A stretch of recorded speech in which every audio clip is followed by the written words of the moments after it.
Welcome to episode 13 of the Tainted Lands Mist of Mournton. My name is RJ Cresswell, and I am the Dungeon Master for this 5th edition actual play D&D stream. We're going to meet all the players in just a minute, but first, during our last session, your characters were deep within the Wailing Woods, standing outside of an ancient tower underneath the stars of a strange night sky. You had just slain a creature you hoped was who you had been calling Lessic. It vaguely resembled a person, but its limbs were elongated, and its skin was purple and swollen and blotchy. Its face held alien eyes and tentacles in place of a nose and mouth, and it was wearing a cloak that had a pattern of stars that resembled the unknown constellations above you. Your party took the cloak and noticed that the eyeless had surrounded the tower, but instead of attacking, they stood still, silently watching until Wallace decapitated the creature, holding up its head. Whereupon they began whooping and howling, and one of their number brought forth a screaming human from the woods, slitting their throat and letting them fall upon the frozen ground. Then you heard other screams from the forest, and the eyeless began chanting something you couldn't understand. A light flashed across the sky and exploded, barraging your party with flaming debris. With that, you fled into the tower and began searching for an exit, and you found a secret passage leading under the tower in what was once the kitchen of the tower. Wallace and Junie explored upstairs and also found a store of gold ore in a secret compartment in the back of a fireplace at the top of the tower. Also, hidden in the fireplace was a rot of maggots that dropped onto Wallace's head, some of which burrowed into his ear. Luckily, Junie has a poisoner's kit with tweezers and was able to remove them. Unnerved, Wallace and Junie returned to the kitchen, and Sir Kay accompanied them back upstairs to the roof, where you saw that the eyeless were stacking the corpses of people you assumed to be villagers from the attack on Mournton. Sir Kay fashioned firebombs from liquored bottles and rags that he had previously found, and he attempted to set the corpses ablaze, but only managed to burn one of the eyeless alive. The eyeless continued their chanting, and there was another flash across the sky that descended upon the stack of corpses and immolated them. Shortly after that, you saw a figure moving within the flames and the shadows. It spoke words that sounded ominous, but you could not understand them or grasp their meanings. In the meantime, Wynne and Toby had a short rest, and Toby discovered that the patterns of the stars on the cloak looked like the void of the night sky above, versus like a print on the material, and he occasionally saw streaks of light, like shooting stars, go across the cloak. Then he donned it. Shortly thereafter, the party reassembled in the kitchen and devised a plan to bring down the tower and escape through the secret passage. The party split, and Sir Kay, Wynne, and Toby used the part of the gray ooze that Toby had collected in the underground prison to help weaken the structural supports of the tower, a tower which was already crumbling, while Wallace and Junie scouted the secret passage for a way out. Wallace and Junie found that the passage led to catacombs and burial crypts, but also that it opened up into caverns, so Junie returned for the party while Wallace continued scouting ahead. Sir Kay, Wynne, and Toby were successful in beginning a collapse of the tower thanks to the ooze and Toby's eldritch blast, and Junie led the party out of the tower and into the passage while traversing the perils of the crumbling world around them. Everyone managed to make their way back to Wallace, who revealed that the only way out of the caverns leads through a layer of the eyeless. And that is where we left off. But before we go any further, take a moment to introduce yourselves, tell us who you play, and certainly your characters have something that gives them a reason to live. Why would they continue to want to forge on other than just being alive? So, Kristen, let's start with you. Hello. Hopefully I'm not too choppy. My connection is terrible. I will be playing Toby, the Rock Gnome Warlock. The reason why he is going on is, he encountered this creature that's trying to destroy everything and everyone. It destroyed his home, so he's trying to he wants to make sure that that doesn't happen to anyone and doesn't want to see death take over the land that he has obviously grown so fond of. Okay. Eric. Hello, I'm Eric. I'm playing Sir Kay, and Kay right now is in as close to a euphoric state as he can get. In that, like, he's just tanking through this, and he keeps going because there's a small nugget in the back of his head that's enjoying all of this, putting his life on the line. It's been a while since he's had something this good that is also, or this kind of thrilling for him that is also inherently a good thing in terms of defending the town. So being able to kind of bring his love for a fight into something good is something he's keen on keeping going with. Okay. Jess. Hi, I'm Jess. I play Wynn, the elven druid barbarian. And I think right now the main thing that would be keeping her going is all this unnaturalness. She's growing more and more and more determined to put an end to it. Okay. And Lewis. Hello, my name's Lewis. I'll be playing as Wallace, the Hill Dwarf cleric. The only thing that's keeping Wallace going right now is vengeance and redemption. All right. I should also point out that we have another player character, Junie, who is this elven fighter with kind of like a scholarly background, and Shondell plays Junie. Shondell is intending to join us tonight, but she's going to be a little late. So I'm not quite sure what Junie or Shondell's reason for Junie continuing is. But if we have an opportunity, we might just kind of jump into that a little later if there's a pause where it makes sense. But she is, that is, Junie is currently with the party as well. Now, you find yourselves in this burial chamber of a general from the Root Imperium. And Wallace, or rather, for the characters that were not there, the general is kind of placed on this stone slab. And there's a wooden shield at its feet, and it is kind of like clutching a battle axe across its chest. And it is wearing scale mail armor, but it is it's not a corpse. It's very much beyond desiccated, and it's just bone on there. And you kind of look around, and again, it's just kind of a cavernous type area, but you can tell that it is a burial chamber of some sort. And I can't remember whether or not Junie or Wallace said this, but I think that they had imparted that this tower was somehow related to the Root Imperium. So you might be able to kind of intuit that these are kind of like burial crypts. And on your way down here, you also passed like catacombs and stuff like that as well. So you know that this is kind of like some kind of burial chamber and tomb under the tower.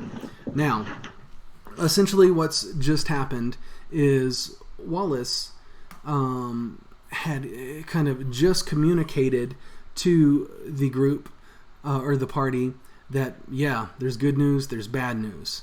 There's a way out, but between the way out and us is kind of like this layer of the eyeless.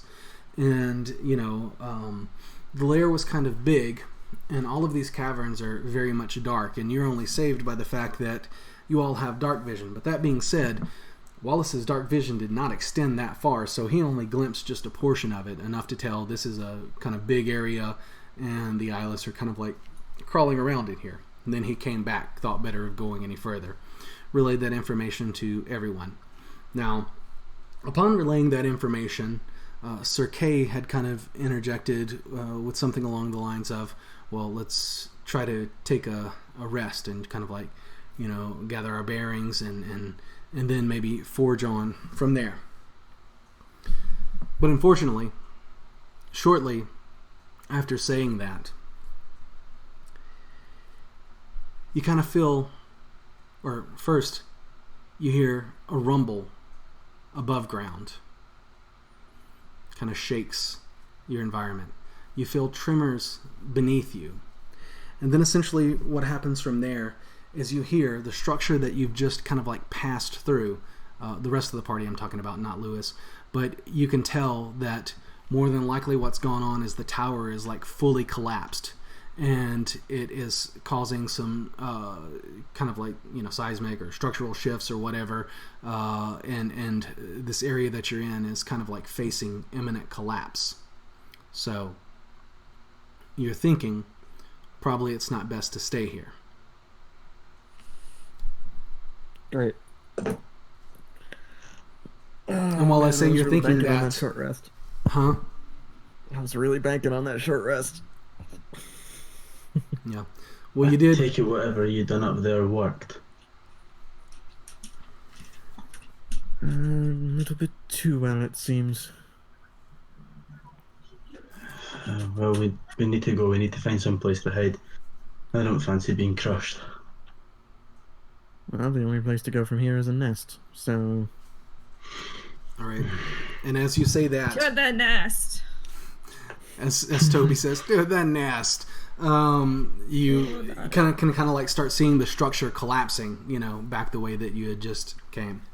So, what I'd kind of like... I guess we need to go. Quick. Yeah, what I'd like from everyone is athletics checks all around. We're kind of doing a group athletics check right now.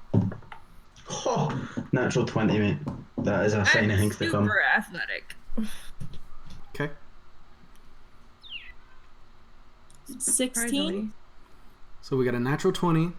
We got a 16. Hold on. It's 16. 16. I rolled a 17. Okay.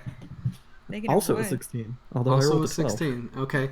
All right. And my first roll of the night for Junie is a natural 1, so it cancels out the natural 20. Oh, But that being said, for shame. you definitely got more than half your number of successes. So essentially what happens is you began running as the world is just kind of like, quaking around you. And, you run as fast as you can and as far as you can throughout this tunnel. And when you're kind of like... I'm assuming Wallace will, kind of give the shout of the caverns up there or something like that, because he knows that you're about to approach it, and indeed you all see it. But right about that time, there's just kind of like a full-on collapse behind you, and then there's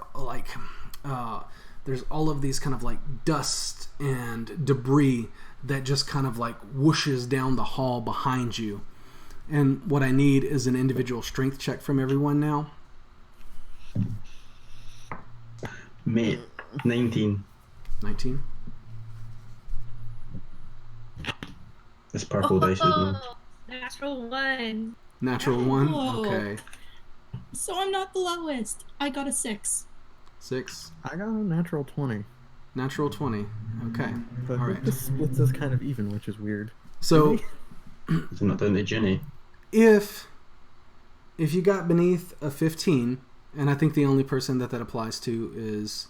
The only character that applies to is Toby, who had the natural 1. But Jess, you had a 6 as well, right? So essentially, with the two of you, this debris and dust and this just kind of like, gust of pressure that goes past you just completely floors you to the ground. You don't take a damage or anything like that. Everyone else, you experience this, but you're not knocked off your feet, including Junie, who remains with her footing as well. But essentially, Toby and Wynn are just kind of like, buried under debris and dust.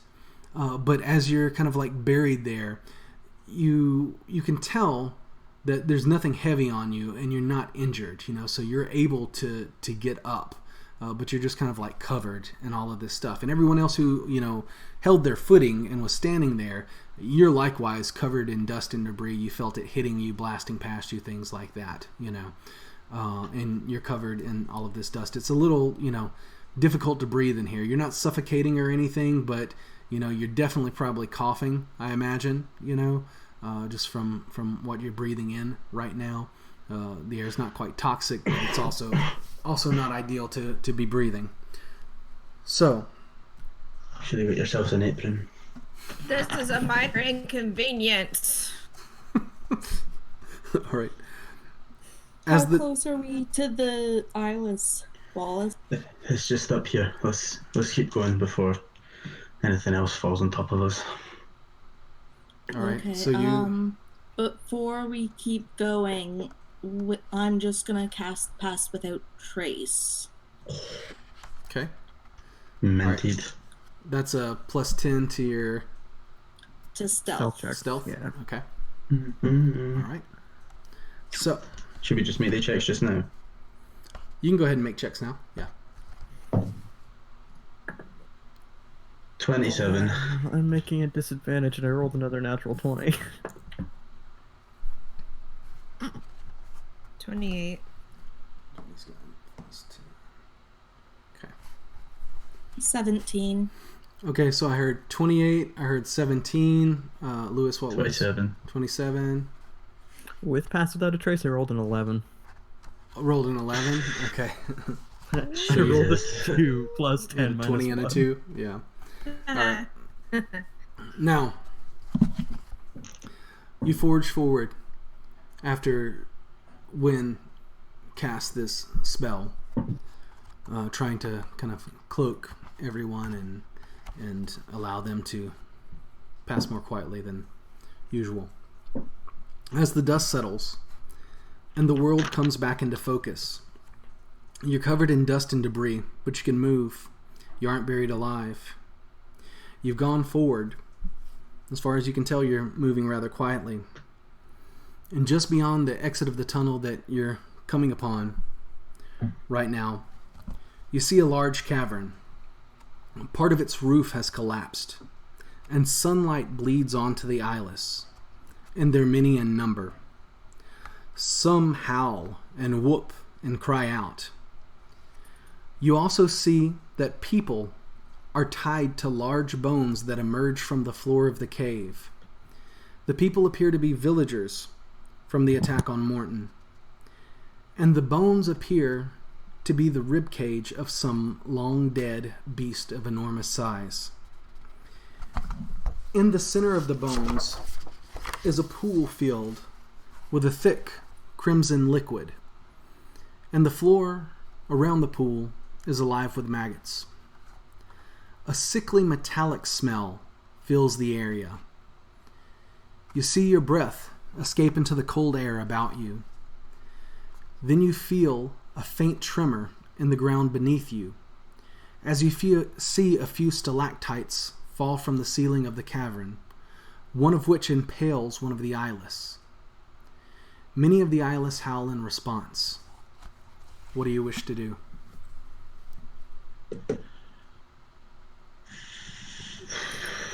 How far are we from the bones and the villagers? From the bones, I would say, well, first of all, just to make sure it's clear, whereas it was dark, because of this kind of collapse that just occurred, a large portion of the roof of their structure has collapsed and light is bleeding in. So you can see a lot further than you've been able to see in your 60 feet previously, okay? And from where you are right now,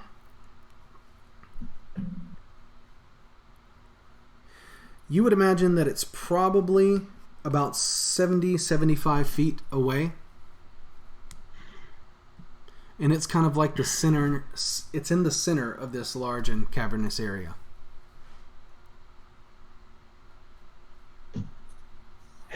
If we ever get out of here, take me someplace nice. How many... Can we get a rough count of the Islas? Like, just at a glance, is there a couple hundred, a couple dozen? Like, big of a They're nest are definitely we not a talking couple here? of hundred that you can see, but there are dozens within here. Okay, so You think we can take them? No, I don't think we can. no, I don't think so either. But I do think we have to at least try and save the people. We've got more of a responsibility now. This is the thing. I have a How many villagers are there again? Okay, so there's kind of like this rib cage structure, and you're seeing it from one side, and at least on one side of it, you see 7 villagers. You're not sure about the other side. We need a distraction. Oh, I tend to glow. That seems good enough for me. And I just take off running towards one side of the cavern. Oh, fuck. Face palm. I go running. I make sure they're still in the dust clouds, so the eyeless basically has a less of a chance of seeing them if I can. I bolt because I know I'm not going to be stealthy enough to move along with this. And instead, I'm taking basically a full sprint. So I'm going to move 60 feet at an angle to the right to try Okay. and draw off as many as I can. And as I'm going to have the sword and shield out. And I'm just going to kind of look down on my book and say, have flashbacks to a particular backstory moment. And just start thinking, I hope this is what you saved me for. And I'm going to cast, as a bonus action, Shield of Faith on myself once I'm out as far as possible, so I start glowing like a mother. Okay. All right, so you see what you're faced with, and knowing that the odds, not the odds, but knowing that the situation has changed and the fact that there are indeed innocent here that certainly, will meet a fate of death or possibly something worse, you just kind of have this split-second thought, and you dart off into the cavern, running to the right at an angle, like you said, pulling up your shield, getting the distance, and casting magic upon yourself to attempt to shield yourself more. And with that, See while he's doing that. And with that, I'm allowing you to take initiative. So if you'll chart our initiative for us, you are Okay. up top, and you've just taken your first action, and it is a surprise action, because quite honestly, no one else was expecting this. That was without warning, so everybody, the eyeless, I guess. your party, everyone is taken by surprise. So, what I need everyone to do is roll initiative now. Fuck, I have such a good... fuck! Natural one. It's okay, man. I have thoughts. Junie is acting on a 12. Okay. I'm on a 4. Oh, this is not good. I got a 10. Did Lewis, did you say you got a natural 1? Yeah. Okay. The eyeless are on a natural 1 as well, but they've got a 3 for initiative. I That's rolled a your natural initiative, 1 isn't for them as well, but you get your initiative bonus on top of that normally, so they've got a 3. What is mine? Is it not your... hang on, +2? Yeah. It'll be It's your your dex bonus. Yeah, +2. Okay. So both the eyeless and Wallace have 3. Okay. All right. Did that resolve everyone's initiative? Yes. Okay. So that's going to bring us back up to the top. We're no longer in the surprise round. You definitely notice that you are noticed as these things pivot towards you. Some of them just immediately bloodthirsty. Man, I really wish I had my channel divinity right now. Could have got that back in a short rest, but it's too late now. Basically, I'm gonna move a bit farther. So I'm just gonna keep circling towards the other side of the cave if I can to draw attention away from the tunnel exit. Basically, just make as much noise as possible so that whoever else maybe give them a bonus to their stealth checks or something. I don't know. I'm taking a shot here. The golden plate armor shows up from my shield of faith, so I am glowing like a beacon, and I'm gonna slam the greatsword, like just kind of as an object interaction. I'm gonna slam it into the ground in front of me, like a knight's challenge, and I'm gonna pray like crazy. And it's gonna be the first time I've genuinely prayed, and I'm just gonna say, I don't know why you saved me, but now would be a good time to lend me a hand. And I'm basically gonna let out a wolf whistle and just give the classic come at me pose, and I'm gonna hold an action for when attackers get close enough Okay. to start swiping. You do that. You continue to run on. Turn around. Plant your sword in the ground. Make your plea to the judge or whomever. You whistle and you wait. Who's next? Junie. All right. I'm almost certain that Junie will be Having a nervous breakdown. maybe not having a nervous breakdown, or maybe, but you can tell everyone in the party as she's about to move. I mean, she hadn't had her bow drawn because you were trying to be moving quietly, and just as Sir Kay does this, when I'm going to say you and Toby were probably the closest to her, as Lewis was kind of leading, and she was sort of in between you and them, and the two of you had fallen, and you see her as she's kind of reaching back for her bow, and her hands are like visibly shaking as she grasps it, and she pulls it, draws an arrow, knocks it, charges into the cave as well, and lets loose an arrow.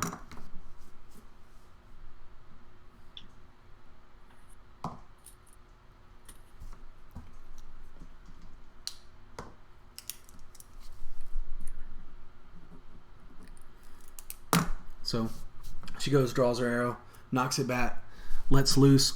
There's one that was charging towards you, Sir Kay, and just, as it's running towards you, club raised above its head, howling, about to strike. You see it kind of like, tense up. It drops the club and it falls in front of you, and there's an arrow sticking out of its back.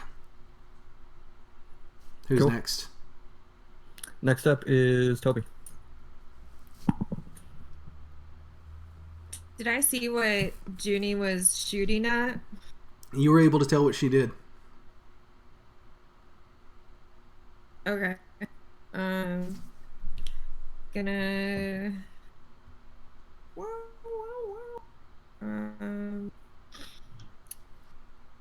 Going to. Is that one down? Yeah. Like. Yeah, you saw the one. She struck one that was running directly towards Sir Kay. It was the closest one to him, and she took it down. It fell, an arrow between its shoulder blades. Do I see, like, in this kind of cage a lock or something that's like keeping these people closed in? They're, as far as you can tell from where you are, it's not that they're closed in, like they're not inside of a bone cage. They're just sort of like in the classic, arms above their head, tied to the bones that are kind of like coming out of the ground. It's almost like they're tied, to a stake or something like that. But instead of a stake, it's these bones that are out of the ground. And as far as you can tell, it's not manacles or, chains or anything like that. It's, some kind of rope that is binding them. Okay. Well, then he'll move over there and use Mage Hand to try to undo as many ropes as he can. Okay. All right. So, Toby will head into the cage, or not into the cage, but head into the cavern and go over there. How close are you getting to them? I can stay like 30 feet away, so I'll probably be like 15 feet. Yeah. Okay. Well, in fact, I think I told you that they were about 60, 70 feet away from you. So yeah, you'll probably move your 30 feet Yeah. and be about 30 feet away from them, and using your mage hand to try to help the first person that you can help, and Yeah. you'll be working on that. Okay. Yeah. Now, who's next? Next up is Win. All right.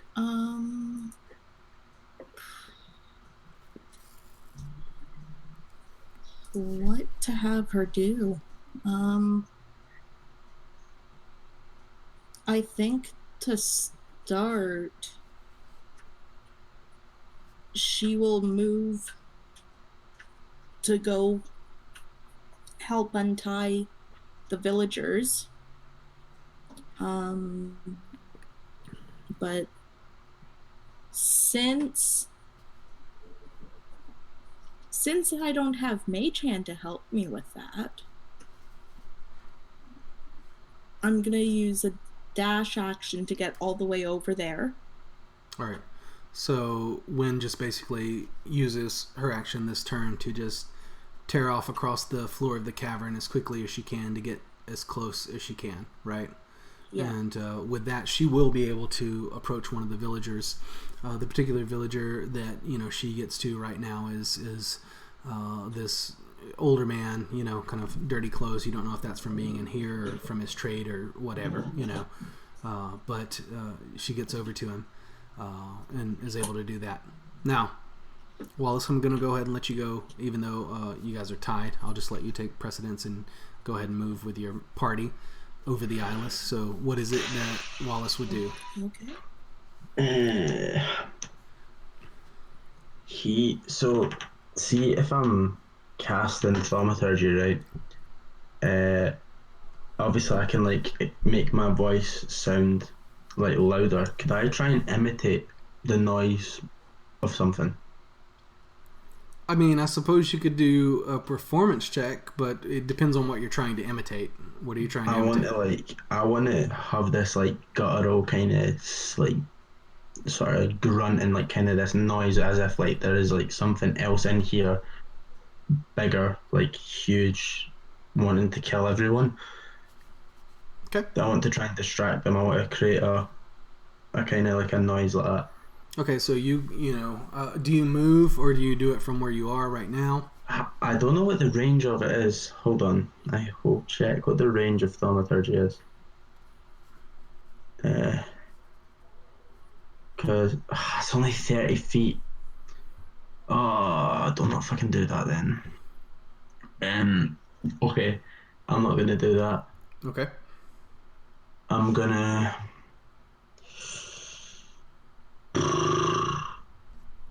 I'm just gonna dash in. In fact, I'm gonna. Am I still stealthed? See how I. Oh, I need to be 30 feet. Yeah, I'm just gonna run in. That's all I can really do. Okay, so you just take your full dash in. Where are you heading into the cavern?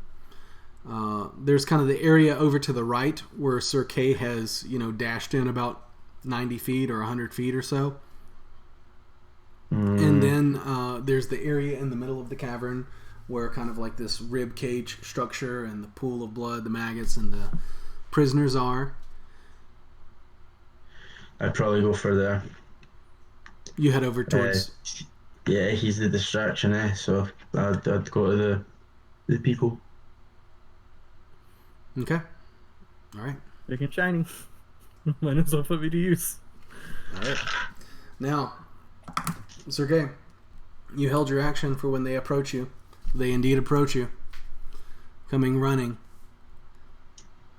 Clubs raised, rocks raised, claws bearing. I'm just gonna... I only have one attack per turn, so I'm just gonna take the widest swing I can and hit one, but see if I can kind of knock it into others. Okay.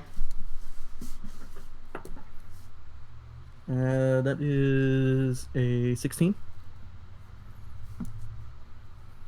16 will strike. Cool. Oh, max on the die. That's 10 points of damage.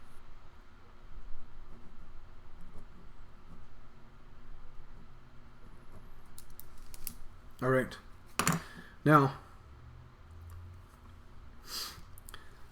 unlike previously with the eyeless, you've only seen a handful at a time.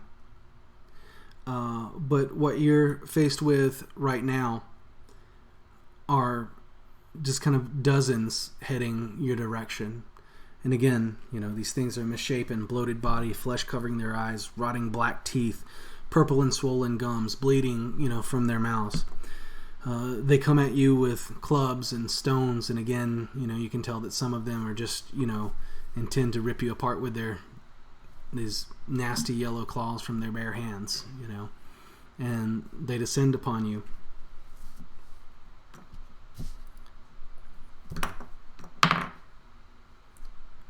Your AC is 20 with Shield of Faith. It's 20. Okay, all right.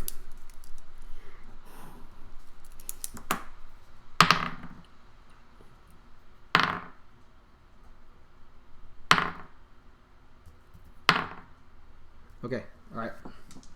So there are several around you.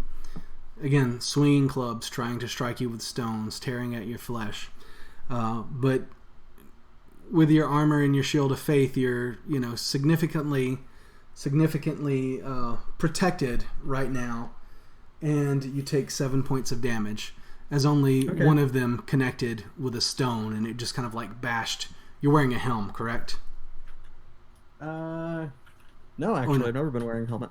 All right, in that case, it just bashed you upside the head with this stone, and kind of in the temple, and blood pours down your cheek as it does that. It's fine. I'm alive. It's fine. Okay. All right. Now, that puts us back up to the top of the round.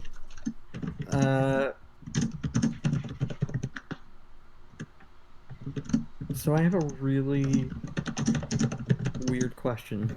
How high is the ceiling to this place, like over where I am right now? I mean, it is a cavern. It's pretty high. I'd say from where you ran over to the right. So where you entered, you ran over to the right.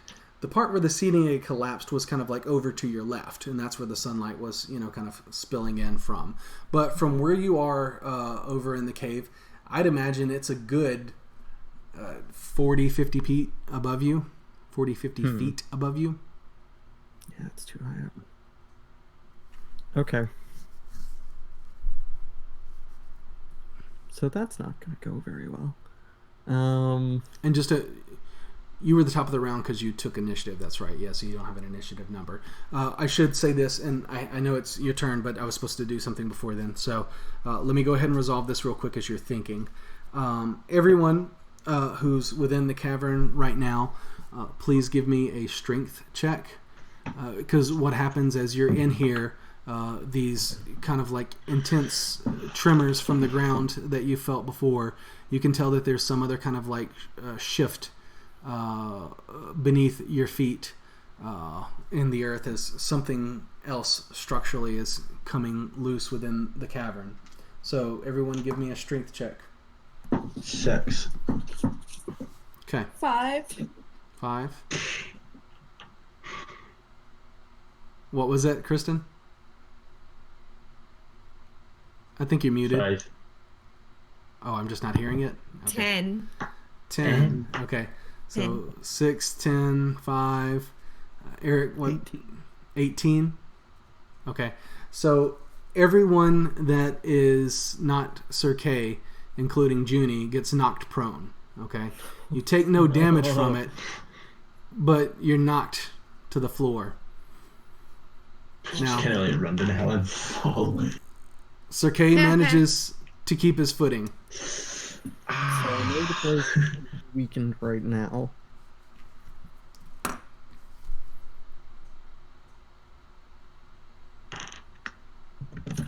Hold on. I have...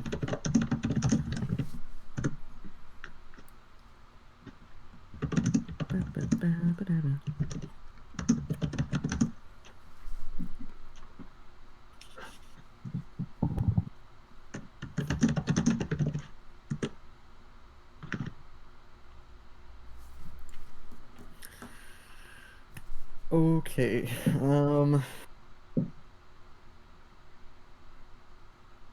So first off, what I'm gonna do is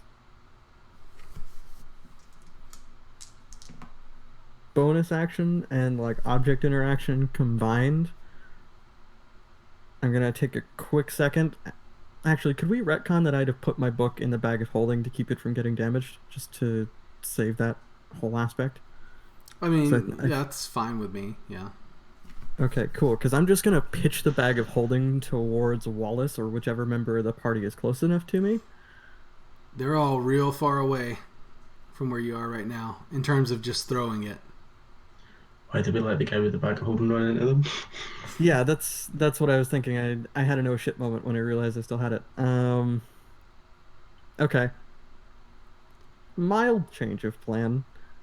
I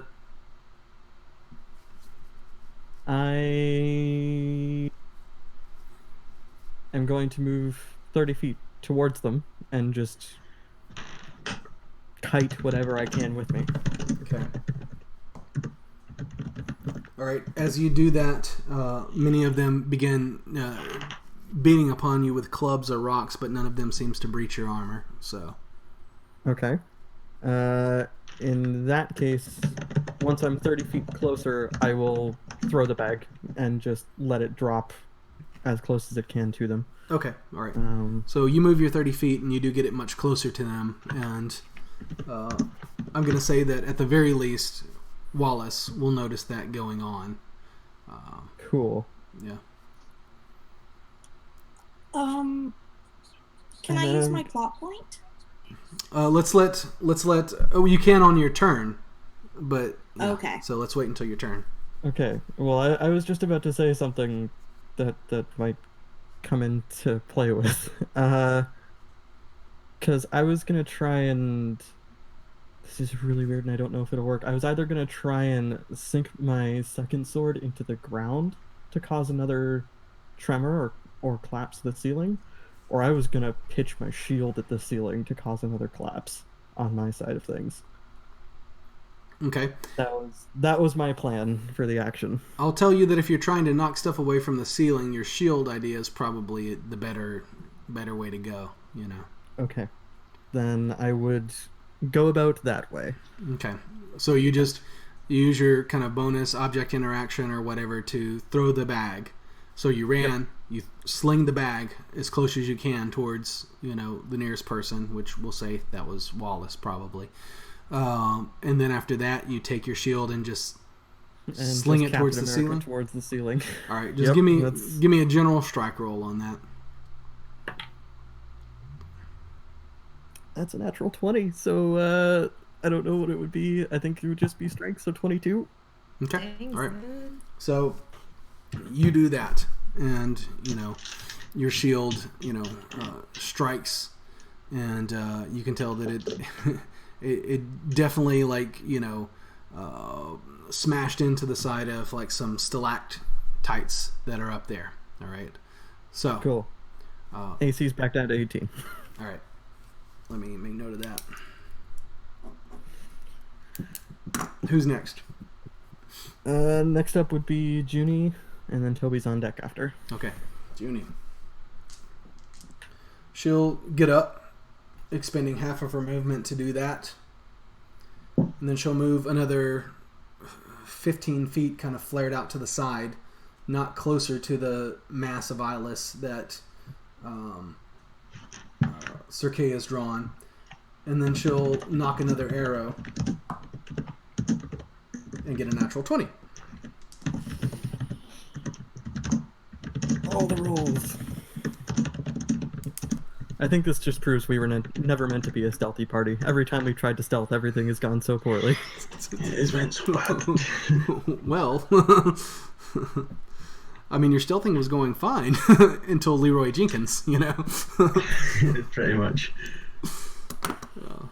Yeah. So that was Junie. Did you say Win is next? Toby. Toby. So Toby had gone forward 30 feet and was using his mage hand to, kind of try to loosen the binds. and he's successful, for kind of like freeing the first person. The hands come down, and then it immediately starts trying to get its feet loose, and that was kind of like on your last turn that all of this was going, stretching on into this turn. What would Toby be doing this turn? Well, he got knocked prone, so he's going to use half his movement to try to get up. And he's kind of like a turtle, like on their back, like trying to get up. Yeah, because he's super small. It's not really easy for him. But he's going to get up, and everyone seems to be over by the prisoners, so he's going to go over to Sir Kay and kind of provide them with some backup. Okay, all right. So because I think at this point it would be, you could take 15 feet of movement and still like attempt a spell or something like that. So does he want to do that, or are you trying to physically move as close as possible?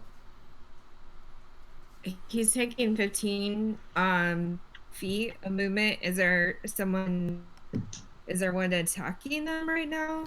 Yeah, so basically he had a group of the eyeless surrounding him.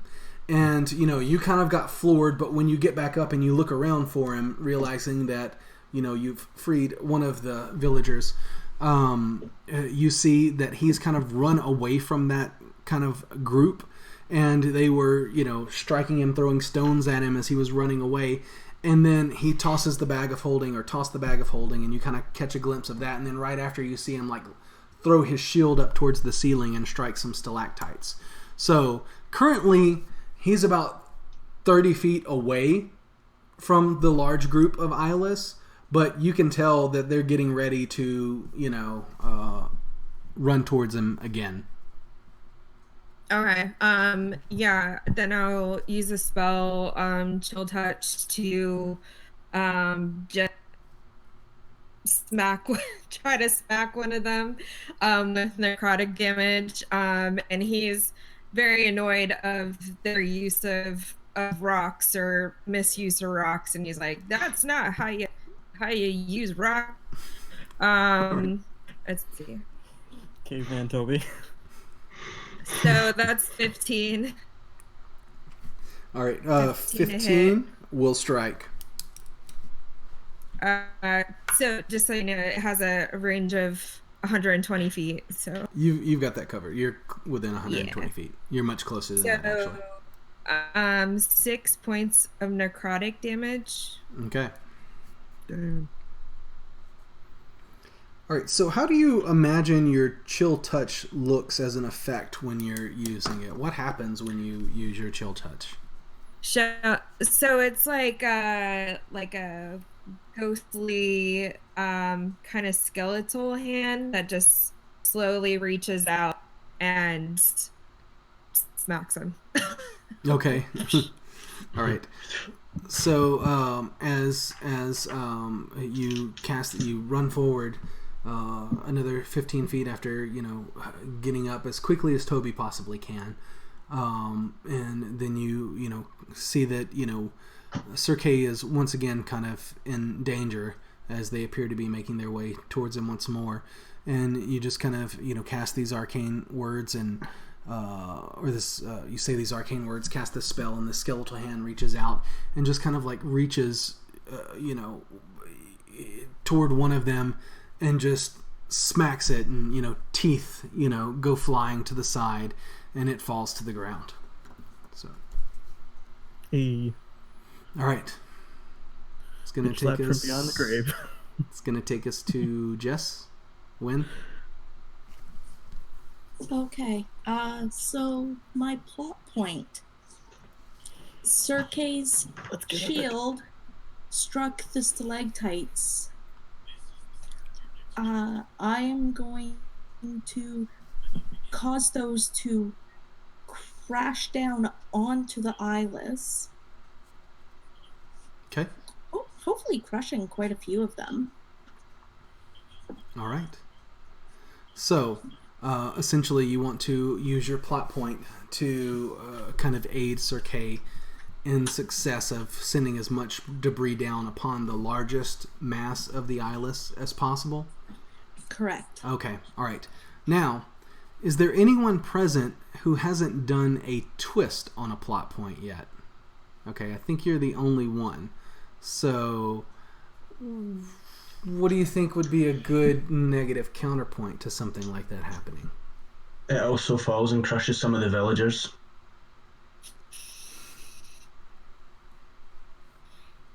Okay. All right, I can work with that. So, now. I mean, I thought he was going to say me, so I'm cool with that. Innocent bystander, sure. Hint, hint. That's part of me working with it, Eric. So. I'd have been cool with it. All right. Now, that's just your plot point. That's not actually your action No. for when. So we'll resolve that in just a second. So that is this the one remaining plot point of the group, I believe, was yours. So Jenny's got one, I you think. use that, and we'll talk about that in just a second. So what would Win do on her action? Well, first off, Wynn would stand up using half her movement. Mm-hmm. And she'd probably continue to trying to untie as many villagers as she can, Okay. since the eyeless aren't at her yet. All right. So, Wynn will stand up and then run closer. Or you used your full movement to get over there. Is that correct? Is that what Yeah, happened I was last turn? already over there. Okay, all right. So you already ran over there, but once you got there, this rumble occurred. You'd fallen down, and then you just kind of stand up and you begin trying to free as many of them as you can. And I'll say that probably, within this turn, you can definitely manage to fully free the one man that you were kind of like standing at earlier. And you can see that this lady that Toby had freed has gone on to the next person and is trying to work at the ropes of a child that's near her. And as you're working at this, again, from the distance, it looked like bone descending or ascending from out of the cave. And now that you're here, you can definitely tell that this is the bone of an animal that's much larger than you've ever seen before. And you're not, even though you're, familiar with nature, you're not certain what this would be at all whatsoever. And as you're working, at the bindings that are on, binding the villager to the bone, you can tell that this is not really like rope. This seems to be made from kind of like, intestines or, and I don't mean like gross fresh intestines. I mean, it looks like they have like repurposed, animal parts for making these bindings, and they appear to sufficiently do the job, but it's just kind of gross as you're, as you're working at loosening them, obviously doesn't deter you. So now that's going to take us to Wallace. I'm gonna like Shawn Michaels like kick flip up. What I see around me, there's just like people kind of like I'm down at the sort of main rib cage bit, so there's like people tied up. Yeah, there are people tied up. You see that presumably Toby has freed one who is now freeing a child next to her, and Wynn is currently in the process of freeing one as well. So that's 3 of them. There are 4 on this side that are still in bindings.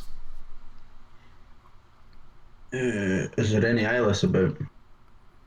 Like in there the are- near vicinity of this? There are definitely other eyeless within here, but as you're looking around, you can tell that some appear to be older and more feebled or childlike or, things like that.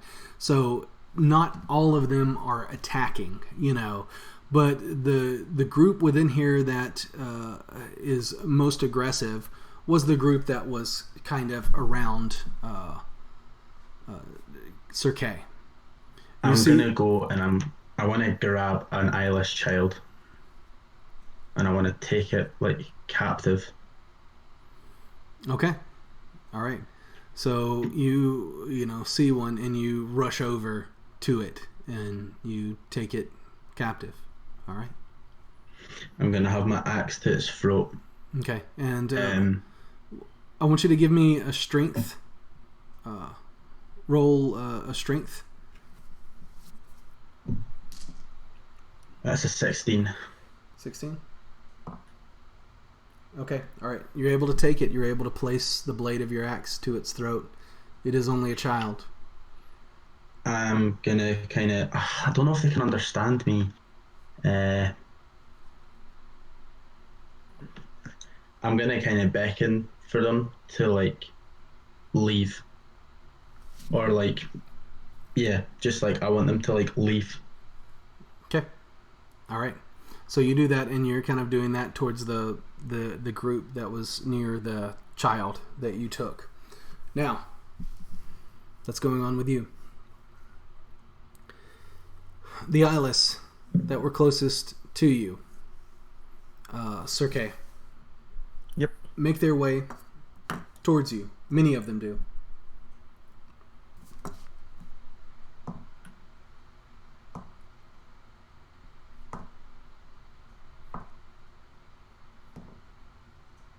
Okay.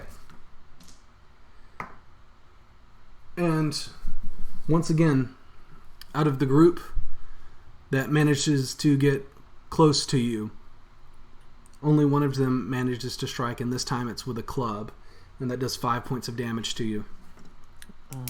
Still up. I'm good. I'm good. I'm good. All right. I'm good. Now, I'll save you in a minute.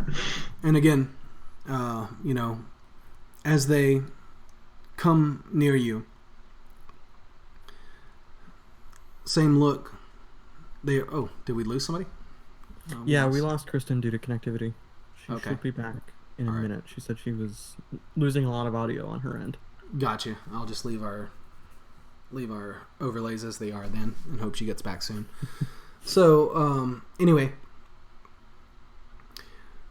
they come toward you, same as they did earlier, screaming, whooping, howling, brandishing stones and clubs and claws, and only one of them manages to connect with you with its club, and you take the damage that you do, and then we're back up to the top of the round, and this is where your plot point will come into play, Jess. And Circe threw his shield toward the ceiling to a large cluster of stalactites, and as he did, it fractured many of them and kind of set loose almost kind of like a chain reaction on the ceiling, and then with kind of like the seismic rumble from the round before, many stalactites start falling in kind of like this area that Circe is in, which also encompasses the area of the rib cage that you hadn't quite made it around to as well. All right, and just you're closest to that when you see that just a large collapse of the ceiling like falls upon villagers that are tied over there, and you hear screams of men and women and children who are bound there. Then also within your area, Circe, several stalactites come crashing down around you, many of them landing in the mass of the eyeless that kind of like surrounds you. And you see, much like you saw earlier with the one getting impaled, several of them around you are impaled by stalactites.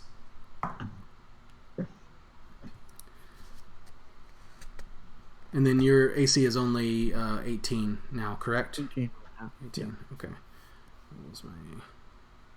Give me just a moment to look at my notes over here. Damage. Okay, that's 4 points of damage to you as only one smashes into you as well, piercing your armor. I'm up. I'm good. Sorry. Okay, No, now that's cool. I expected I'm coming, mate. worse, to be I'm honest. coming. I'm gonna I have a child. They will. I have a child. I have a funny feeling they kind of don't care. I hope they do, for all our sakes. All right.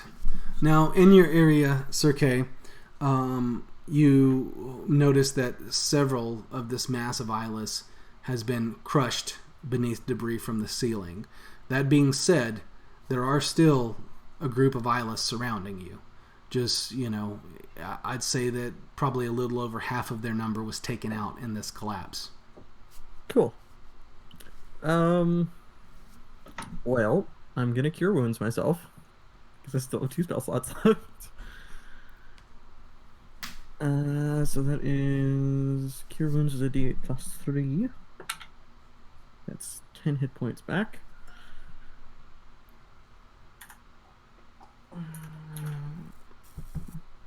Back up to 15. And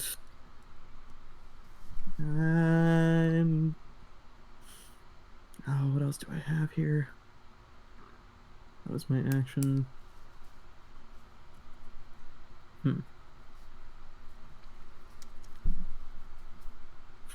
This is one of those moments where you start going through all of your equipment pages to see if you have something clever. Mm-hmm. You can take a moment. It's fine. I think Chandel still has a plot point, by the way, which could end up making things interesting. Yeah, and I think we may have lost Kristen for the night because she said it's just too rough for her for audio. She's losing most of us, so.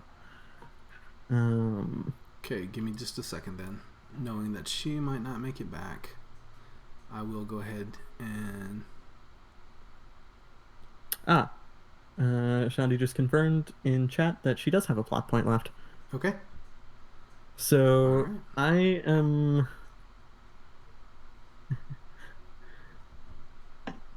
I already used my action. I don't have anything I can do as a bonus.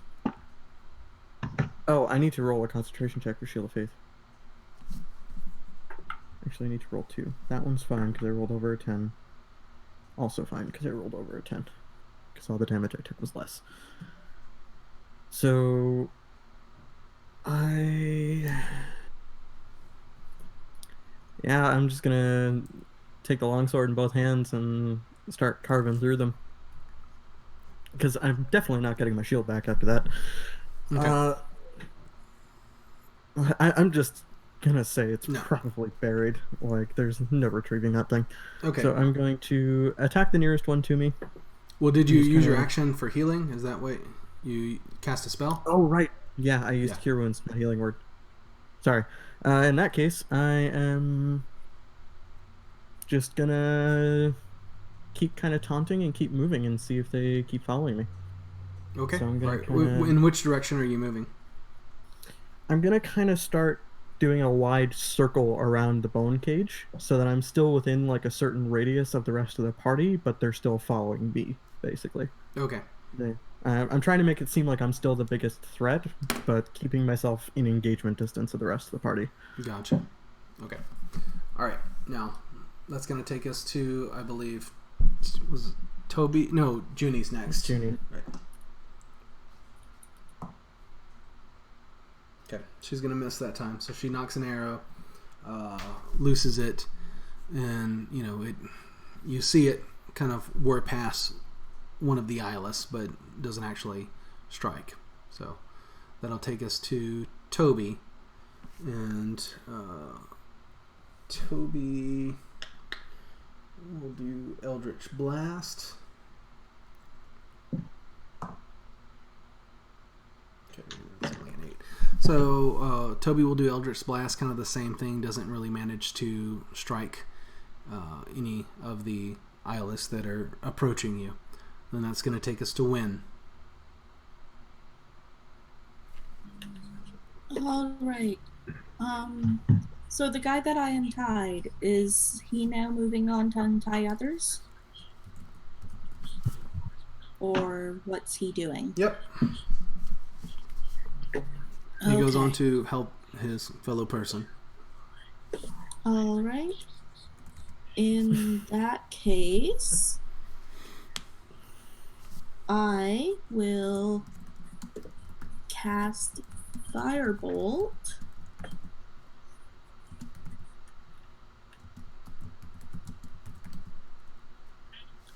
$21 to hit. That'll hit.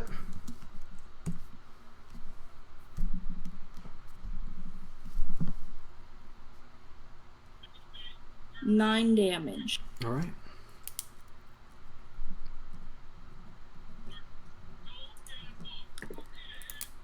And as a bonus action, oh wait, is Sir Kay within 60 feet of me? He's within 60 feet. Okay. As a bonus action, I will cast Healing Word on Sir Kay.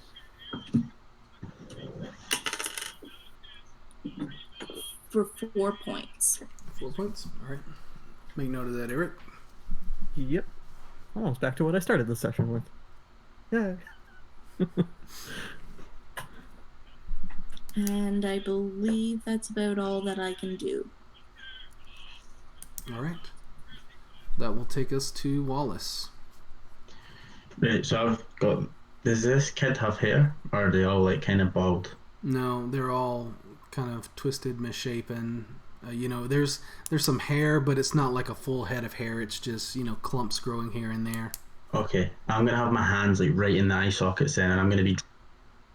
Can I get in range so I get their attention by casting thaumaturgy and shouting? Yes, you certainly can. I'm gonna do that, and I'm just gonna like make a noise, kind of like a whistle or whatever, to get them to sort of turn to me. Okay. All right. So you're just trying to distract as many as possible? Is that what's going on? Pretty much, pretty much. I just want them to turn around and start facing me, because whilst a lot of their numbers have sort of calmed down, I can see that there's not a very ideal position for Circuit to be in, and I want to kind of spread them. Okay. All right. So you're doing thaumaturgy. You've got this, monstrous kind of child within your grasp, blade to its throat, and then you cast thaumaturgy. Why don't you give me a... I don't care which one, persuasion or performance, to kind of like do what you're trying to do with this spell. I'll go with persuasion because I'm +3 on that. Okay. And that is dirty 20. Dirty 20? All right. So, Damn. You step, forward, getting closer to this mass of them holding this child, and then you cast your spell, voice booming. What is it? Are you saying anything, or are you still trying to do what you were doing earlier, which was you wanted to kind of make it sound? I've kind of patched that idea off. More of a just something to get them to turn to me, even if they don't understand me, just kind of like a hey over here sort of thing. Gotcha. Okay. All right. So you do that now. Hey. Hey. All right. Let me adjust some things real quick. There's the crack shot. Yeah. All right. This is interesting. I've been kind of watching through my webinar and just watching your reactions. I'm just like, what are they doing? Something real dumb that actually managed to work out quite a bit. Yeah. It seems like that's the running theme in this campaign. Yeah. The stupider the better. You get eyeless babies in that, by the way, and like grannies and that. Where did this child come from? They were just hanging out in the eyeless. I'm calling it a nest. It's a nest. They were hanging out in the eyeless nest, and Wallace just sort of nabbed them. Yeah. Well, and just so you know, I was, working on my notes earlier today, and I was trying to think of what to call it. I settled on lair, but nest was one of the things that I had, on there as well. Wasn't? Yeah. I'm bringing the house down, literally. I started collapsing more of the roof on them, thanks to a plot point, and none of us are dead yet. That's the important thing here. Oh, Yeah, there's that's that. good. That's good. Okay. Okay. All right. So, just kind of very briefly, Shondell, We began our night with everyone being in the tomb of that kind of Root Imperium general. And, Sir Kay had suggested a short rest. Shortly after that, the place began collapsing. So everyone took off running down the tunnel that Wallace had explored. And essentially, this huge plume of like debris and pressure and dust and stuff just kind of like shot past everyone. You managed to keep your footing along with Sir Kay and Wallace, but Wynn and Toby were just kind of like floored by it and covered in debris. But were able to get back up, and you were just kind of like in this dusty area. And then, you kind of, Wynn cast Pass Without Trace on everyone, and people began kind of like moving quietly towards the cavern where the eyeless were. And then once you got there, you kind of looked in there and you saw that part of the ceiling of the cavern had collapsed and sunlight was pouring in. So you could see much more than Wallace had seen before. And you could tell that within this cavern, there were just like dozens upon dozens of eyeless in here. It appears to be their nest or their lair or whatever you want to call it, for some of them at least.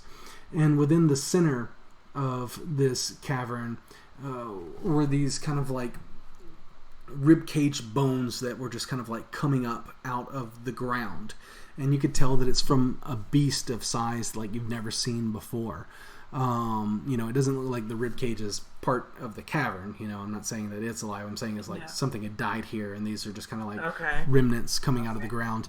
But within the center of that ribcage was kind of like this pool of like thick scarlet liquid, and there's this metallic smell that's in here that's kind of sickening. And you saw that on this rib cage there are several people kind of like bound with ropes to the rib cage, and you think that they're more villagers from Mournton. Also within the pool, just kind of like around the pool within the center of the rib cage, the floor is just alive with maggots, and just as you got there and you saw this, Sir Kay just pulled out his sword and shield and took off running within there. Just kind of like running, yelling, distracting, and then just kind of like taking off past the villagers. You were the second to act, and then, just sort of, your hands were shaking, you drew your bow, you kind of like rushed in after Sir Kay, not going as far as he did, but keeping your distance with the bow, and you began striking some of the eyeless. The first one you took out, that was running really close to Sir Kay, struck that one, between the shoulders. It fell down. The next one was a very successful shot as well. You got one like in the throat, and it clutched at the arrow and fell over. I saw what you posted on chat earlier, obviously, but though you've missed a couple of times since you've been watching, you've actually taken out a couple of the eyes. How many arrows have I lost? Because I've been keeping count. I think you've expended 3 arrows. Yeah. 3? Mm-hmm. Okay. 3 arrows. Okay, that's not too bad. Yeah. Now, that being said, other things have happened. Just very quickly, people have been acting to try to free the villagers. Villagers are now helping free other villagers. But Sir Kay also just like launched his shield up towards the ceiling and caused a massive collapse of the stalactites that are kind of like above, and many of them have taken out eyeless, but also several of the villagers were covered in this collapse as well. And Sir Kay took a stalactite piercing the chest of his armor as well, so but many of the eyeless have fallen beneath the debris. Now I think you're all caught up with kind of what happened. I believe I was at the eyeless and they were about to act. So, yep. Many of them do turn towards you, Wallace, and you've definitely gotten their attention. And of the ones that turn towards you, this threat, or what you had hoped to be a threat, doesn't seem to dissuade them. They're now, instead of focused on Sir Kay, coming towards you, so Good. they were close enough distance to close in with you, whooping, howling. And Oh, shit. as this happens, and I'm talking to everyone right now, the howling and the whooping and the cries from them is not only coming from the attack party that's out and about right now, but just pretty much all of them in here are just being as loud as they possibly can, and it's this maddening sound that just kind of like echoes from the walls of the cavern. And what I need everyone to do is to give me a wisdom saving throw That's happy days. as this maddening noise is filling the cavern. Really quick though, have I taken any damage? You haven't I been don't- damaged at all. Okay, so I'm still okay. Oop, that's not what I wanted. Sir Kay, 22. what was that? 22. Okay. 16. 16, 23. 23, 4. 4. Okay. Now, first of all, Eric, on your next turn, you may not take any reactions. All right. Okay. But I also need you to give me a D8 roll. Pardon? Roll 1D8 for me, real quick. 5. 5.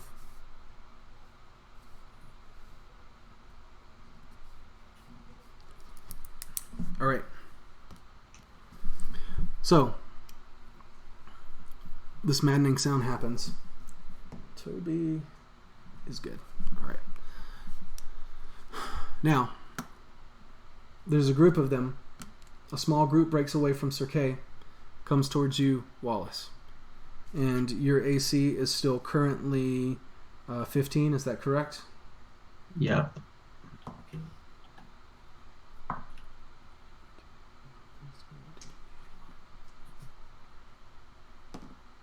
Okay, you will take 8 points of damage.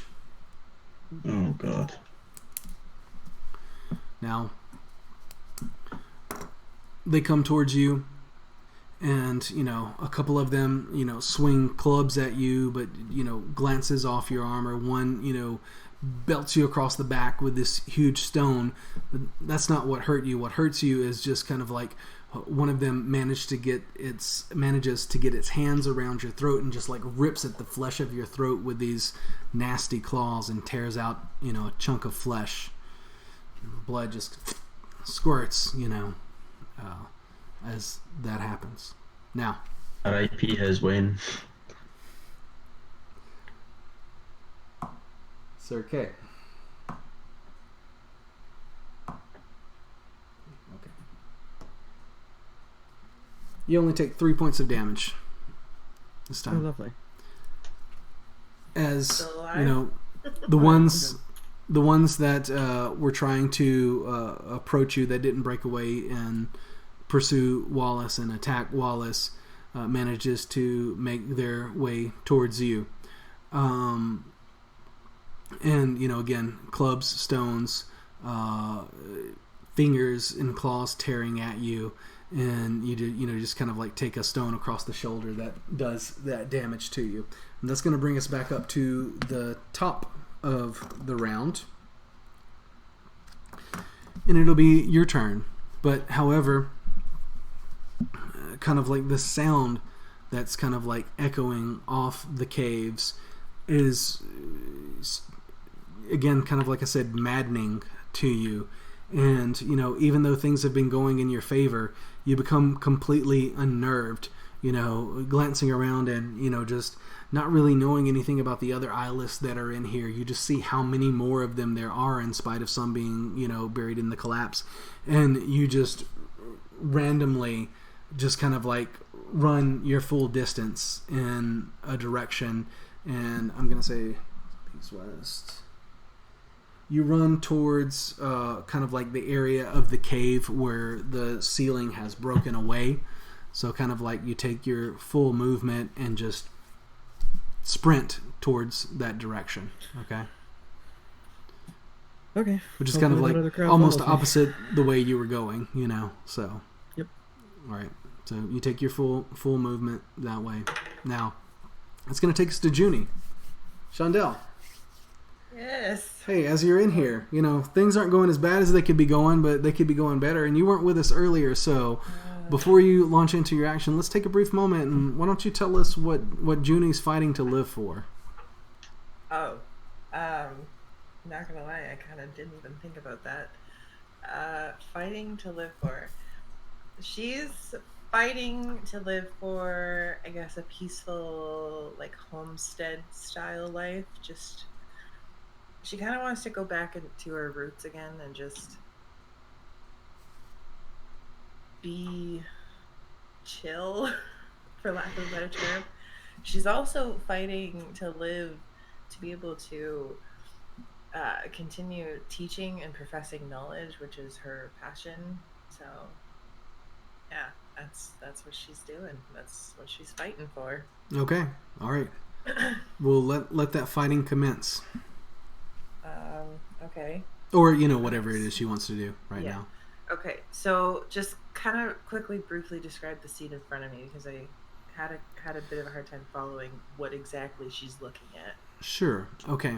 So essentially, you're in this cavern, like I'd mentioned. Uh-huh. You came out of this tunnel of the cavern. Okay. So in front of you had been this kind of like rib cage structure where the villagers were, the pool of blood, the maggots, etc. And you kind of ran off to the right of that because that's where Sir Kay had gone. Okay. He took off like basically 90, 100 feet across the cavern. Okay. You only went forward about 30 feet because you've been a ranged fighter essentially, you know, and you've just kind of like been trying to pick things off with your arrow.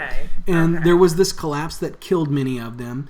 And but you know, some of them survived and they pursued Sir Kay. But you also saw Wallace about 30 feet away from Sir Kay distract about half of that group who went and began, you know, attacking him. You saw that Wallace had like taken one of their young and, you know, was holding it. It looked like he was trying to, you know, intimidate them and you know, I'm going to kill this one, you know, or whatever. But they didn't seem to be fazed by that, and they, you know, ran forward and began attacking him. Shortly after that,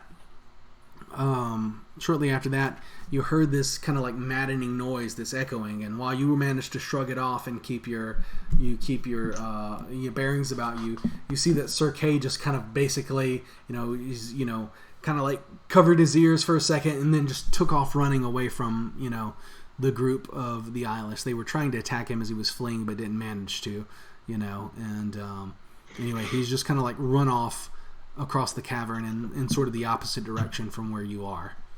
So that is, in a nutshell, what you see. There are two groups of Eyeless, the ones that Sir Kay just left and then the ones that are on Wallace right now.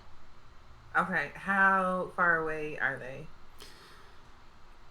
Wallace is probably about 60 feet from you, and the other group is probably, I mean, it's also probably about 60 feet from you, but in a different area, you know. Okay. I guess I'll just keep going at it with my bow and arrow then. Okay, in that case, give me an attack roll.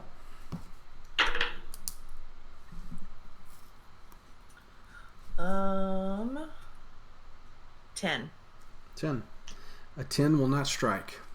Of course it won't. So you loose an arrow, whirs past them, breaks against the stone wall behind it,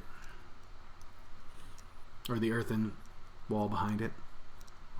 Now, it's going to take us to Toby. Is that right? Yep. All right. Toby will attempt Eldritch Blast again. It definitely does not strike. In fact, as Toby's kind of like running forward, he like trips upon some debris on the ground and just kind of like face plants into the floor of the cave. Am I close to Toby? Probably right now. He was about 30. He was running forward. He's probably about 15 feet from you. Okay, I'm gonna run up and help him back on his feet. All right, you'll have to do that next turn because he acted. So, Yeah. it's- Wynn's up next. and as he falls down, you hear "ow," as he definitely injured himself a little bit falling down. Now, Wynn, Yes. what do you want to do? Have none of the eyeless have gotten close to me, correct? No. Okay. Then I will shoot at another one with firebolt. Probably one of the ones in the group around Wallace.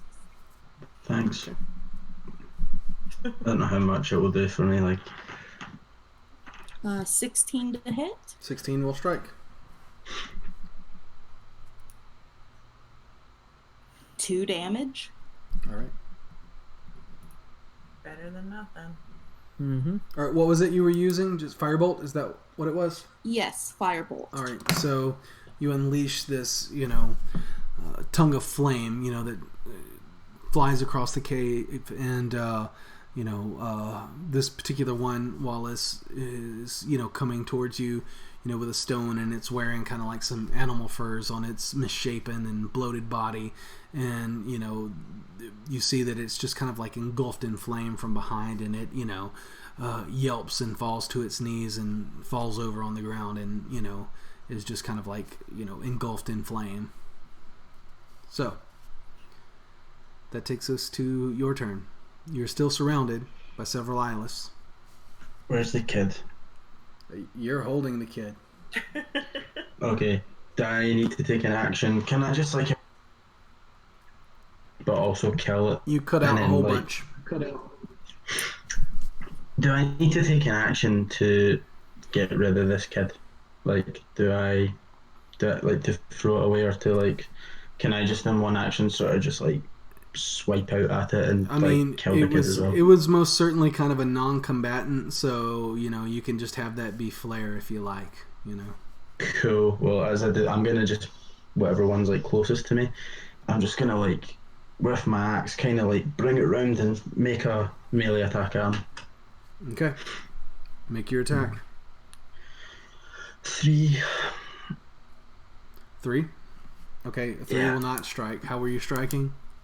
With your With an axe. Okay. Yeah, a hand axe. So yeah, just essentially, you kind of draw it across the throat of this child, and immediately it's just kind of like an explosion of blood all over the handle of the axe, your hands, and everything. And just as you go to swing, you lose your grip on it because of the blood, and it's just kind of like you instead of following through with your attack, you maintain more, trying to keep control of your axe so that it doesn't go away from you, so you aren't able to land a blow.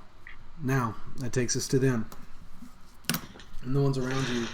Wallace, as you do that, howl and yelp and attack. One spits at you, just this bloody saliva.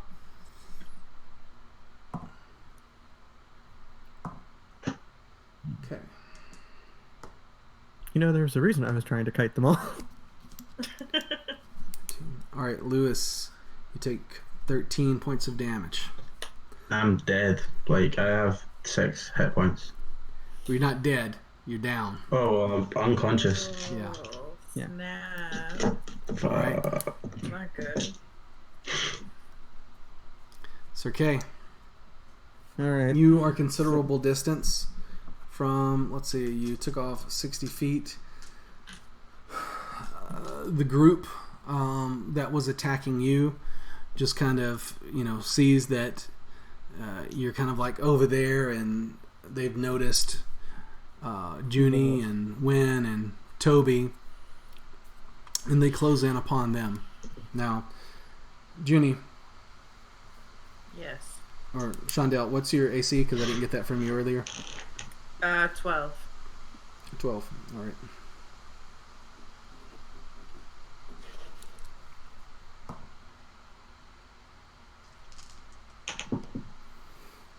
Okay. You're gonna use some better armor. You take 7 points of damage as one of the eyeless just kind of like throws this huge stone towards you, and it just kind of hits you in the center of your chest, knocks the breath out of you. When? Okay, I'm not doing too good. Okay. Stones are thrown towards you, but none of them manage to hit. They just kind of land around you. And kind of the same thing you see off to the side of you, or at least Junie does. Stones kind of like land around Toby, but he's still kind of prone on the ground, and none of them strike him as he's down there. So that'll take us back up to Sir Kay. Yeah. You're now probably 70 feet away from the closest eyeless. Okay, so they all kind of scattered. Yeah, The rest of the group. Gotcha. they've kind of gone towards the rest of your compatriots. Like, they weren't close enough to strike with their clubs or hands or whatever, but you can see that they were like throwing stones towards Junie and Wynn and Toby.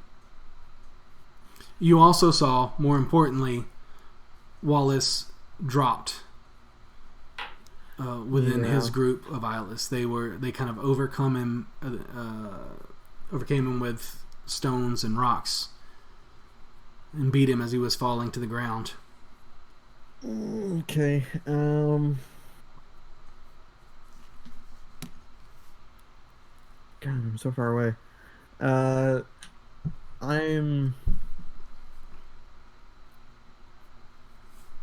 gonna take my full 60 feet of movement towards Wallace. Okay. And that will put you probably about 30 feet away from him. So, Yeah. Junie's up after me. All right. What do you do, Shondell? Where is Wallace? How far away? Wallace is... Oh, he's... From me. I think he's probably within... Did I say 60 or 30 feet earlier? Because I'm trying to remember. 60 feet. 60 feet? Yeah, he's probably about 60 okay. feet away from you Okay, earlier. so Or- that's not gonna do. I'm not gonna be able to do Just don't worry, just pick them off, mate. it. Okay, I guess I'll go after. I'll just keep going with my bow and arrow. All right, give me a strike roll in that case.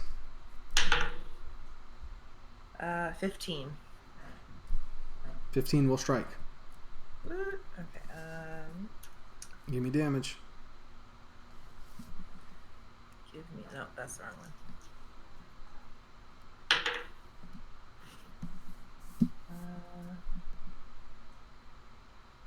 Hang on a quick second.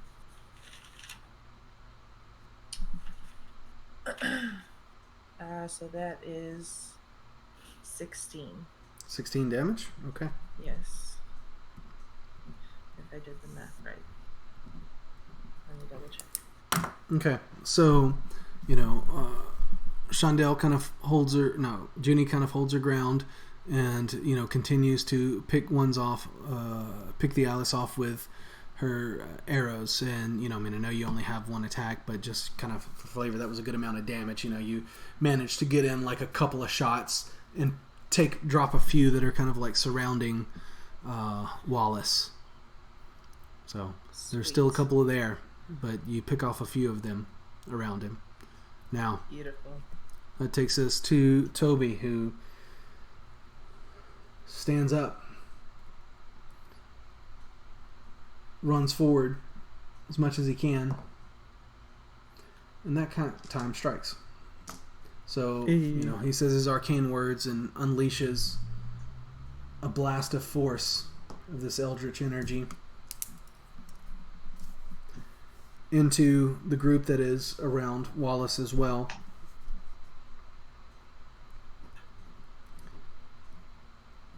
And blows kind of like a few back. At this point, there's only a couple around Wallace. It's going to take us to Wynn. Okay, are there eyeless around me?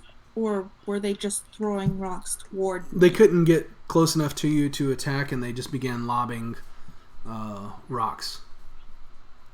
Okay. They're about 30 feet away from you now. Okay. In that case, I will healing word Wallace. Okay.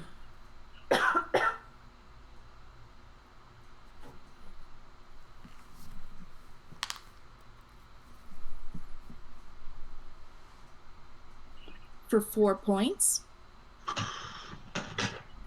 And then using my action, use Firebolt at one of the eyeless that's still around him. Okay.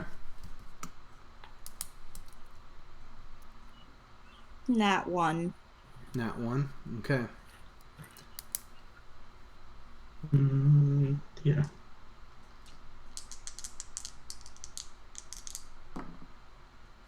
Okay. All right. So, you let loose your firebolt once more, and attempt to take at least one of them out around Wallace, but it doesn't strike. That one goes afield of it. You do not, however, strike Wallace with it, so that's good. Now, it's going to take us down to Wallace. Wallace, you have 4 hit points, I believe. So Yeah, I'm lying on the floor right now. you're lying on the floor, you're looking up, and there are a couple above you right now, and one is kind of like got a stone raised above its head like it was about to coup de grace you. I'm gonna cast Sacred Flame at that one. Okay, give me an attack roll. It's a save. It will be dex save of 14. It needs to make. Okay, all right. Give me damage. Okay. 8 points of damage, and I'm just gonna be like, it's gonna like come at my eyes like Superman. It's like this purple flame just like shoots at my Cyclops as it's like kind of standing over me. All right, okay, so it's got this stone Love it. raised up. Have any of you seen Brightburn yet? I've seen so many trailers. Okay, all right, yeah. So essentially, you got this, you got this flame that's coming from your eyes or whatever, and you just kind of like strike it directly in the face, and it just burns through to the back of its skull or whatever, and it collapses on the ground next to you. I'll kind of like hug it as it's like, and kind of play with like the wee sort of minging bits of like white hair as it lands on top of me. Okay, falls on top of you, and you do that, covered in this blood and ichor. Does he get 3/4 cover for being under a body that's bigger than him? I guess you should.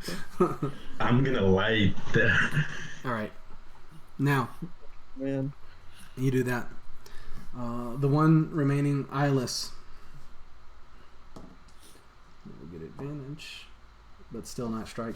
It attempts to kind of like bash at you with its club, but instead of striking you, it just strikes at the back of the eyeless that's on atop you, So there's that. Now,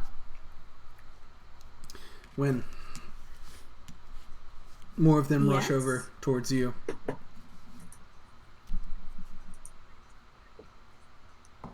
Okay. so just gotta check your. What was your AC was a 16. Okay, so you will take 5 points of damage.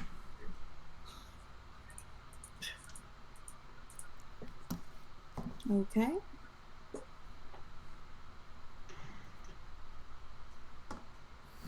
Shondell, you'll take another 4 points of damage as more stones are lobbed towards you and strike. Now, while there are still several attacking, I should let you know that most of those that you had faced already have been slain, and there are only a few remaining. that are trying to thwart you. Okay. Should we just like make a run? Can we make a run for it? Is that an option? I'm wondering No. how many people have been freed. Because once they're free, we bolt. Like that's. Yeah. Well, once the civilians are free, we got to get out of there because all of a sudden it's not just about ourselves anymore. We got to protect them too. Right. Yeah. You're looking over at them, and they're kind of like the ones that have been freed are sort of like working at the bindings of the last couple that have not been freed yet. And you know that kind of between them and where you can kind of like see an exit leading out of this particular part of the cavern, there are still a handful of eyeless, that they would have to get through. So, there are many eyeless in here that aren't actively attacking right now. As I mentioned to Lewis earlier, Wallace saw, that many of them are older or, feeble or childlike or whatever, So, but there are still there are still a handful between, the villagers and the exit that are capable of inflicting injury. Okay. Burn them all.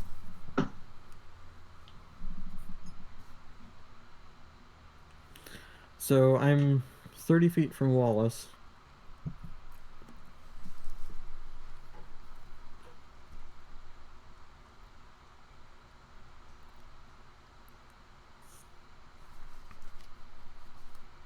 Okay. I'm going to move the 30 feet towards Wallace. Mm-hmm. There's one above him. I'm gonna swing at the one above him. Mm-hmm. And then I'm going to tell him to grab the bag. Because you forgot to do the one thing I was hoping you would do. I'm going to tell him to grab the bag. And then next turn I'll have other stuff to do. So just going to strike at the one over Wallace. That's a 16 to hit. 16 will hit. Here is my dice. Yeah. That's 8 points of damage. And you're striking with your Longsword. I don't have the great sword right now. It's planted in the ground, probably 60 feet away. Okay, all right.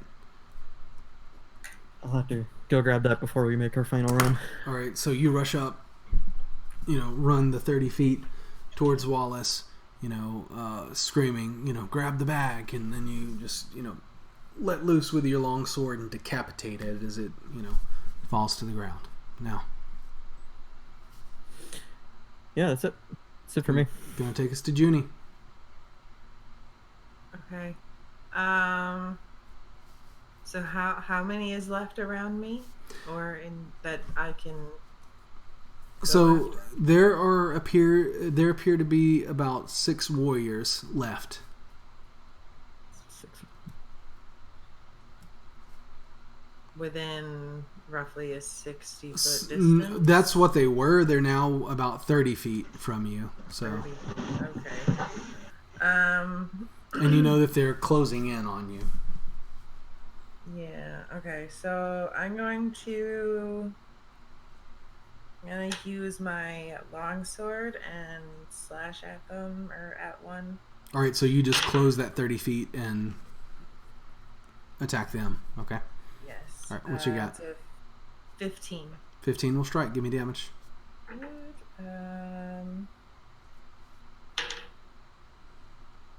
13. Okay. All right. So you rush forward with your longsword. Take out one, come back, and then take out a second one. Yeah, but sweet. Okay. Toby. You'll see that another couple are closing in on Junie and unleash another Eldritch Blast, striking this time. Eldritch Blast. Yeah. And he'll take out one that's closing in on her. So there are only a few left at this point. Sweet. Win, it's your We turn. are so hard. Okay. I will start by casting Shillelagh as a bonus action All right. on my Best club. druid spell.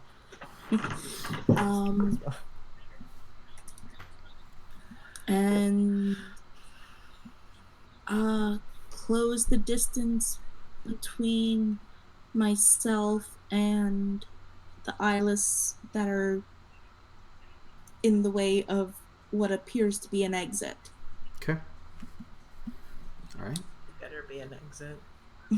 Is it close enough Another room. to be able to attack this? You can round? certainly, yeah, you can attack.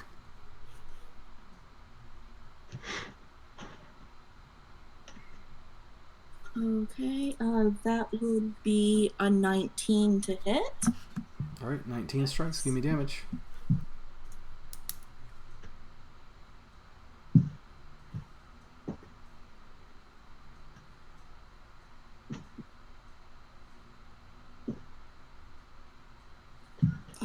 That is 11 damage. 11 damage. Okay, all right. Yeah, you cast this, shillelagh on your the club that you had taken from one of the islands. What do you imagine happens when you cast shillelagh? Because I think this is the first time you've used it. So, what's it? What do you think it looks like? I imagine it's very, very epic. Just throwing that out there. I think being a druid spell, it would be like little green vine-looking lines of light sort of grow up the club. Okay, all right. So, when focuses on this club that she has, and these tendrils of green light just sort of like wrap around the club, and she charges forward and just takes out, one of them, just bashes its head in, bashes its skull in, and it just immediately collapses, crumples to its knees. She withdraws it, blood and brains, sling everywhere off the club as she does that. Now, Junie, there are a couple that are closing the distance on you, and you're looking around, and as far as you can tell, this is all that remains. And your armor class is 12? Yes. Okay. Are you not wearing armor? Or do you just have a really low dex? I have a low dex and a very weak shield. All right. Junie takes 8 points of damage as she down. Okay, so it closes the distance and bashes you kind of like between your ear and your neck, and just everything goes black as Junie falls to the ground. -6. I'm a -6 hit point. All right. Top of the round, Sir Kay. I did not go that turn, so I will... My apologies. It's alright.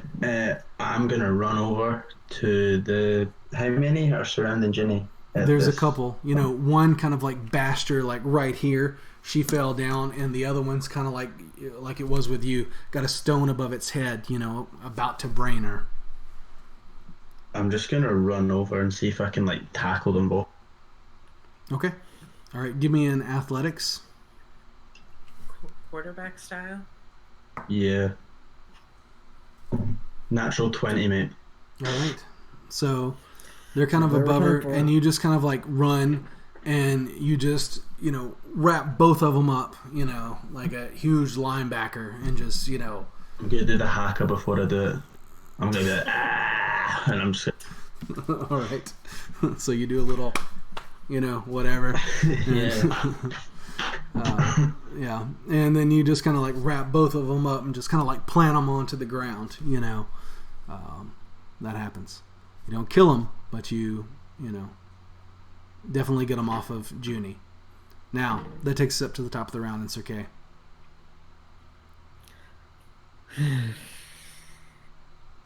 All right. So I'm just gonna follow Wallace and shake my head and say, bag of holding's still over there, like in the back of my head. It's just kind of sitting on the ground. So I'll have to go pick that up in a second. But first, Priorities, mate. I'm gonna march over and I'm gonna.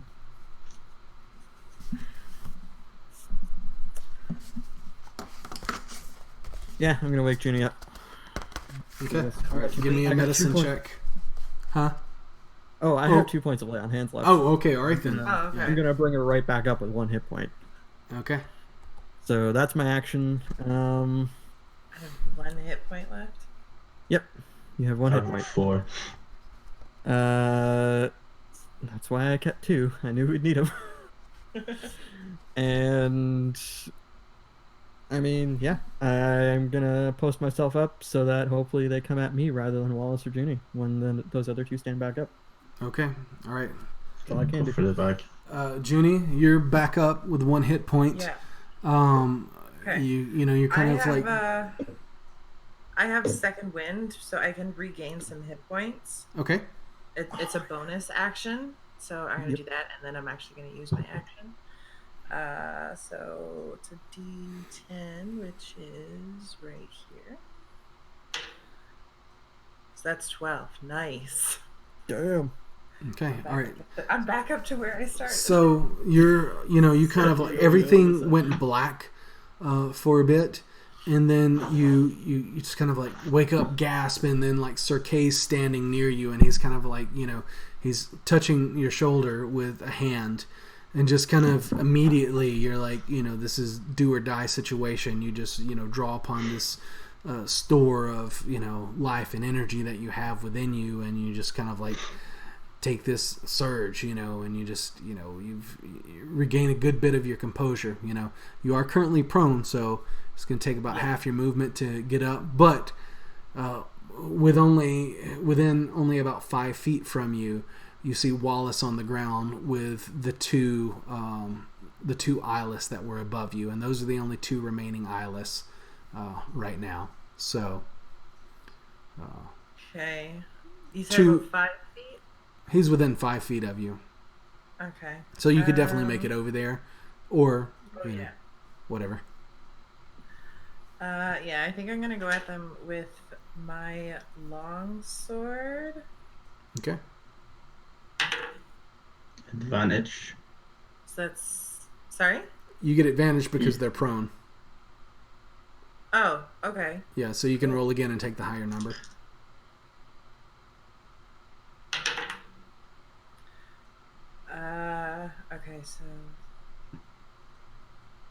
Okay, so it'll be 17 to hit. 17 to strike will definitely hit. Give me damage.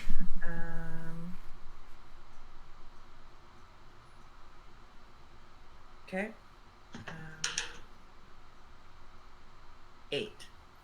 Okay, all right. So the one that you were attacking, you just kind of like, get up off the ground, regain your composure, and just, immediately with your long sword that you were already clutching, you just go over there and just like skewer it through its throat.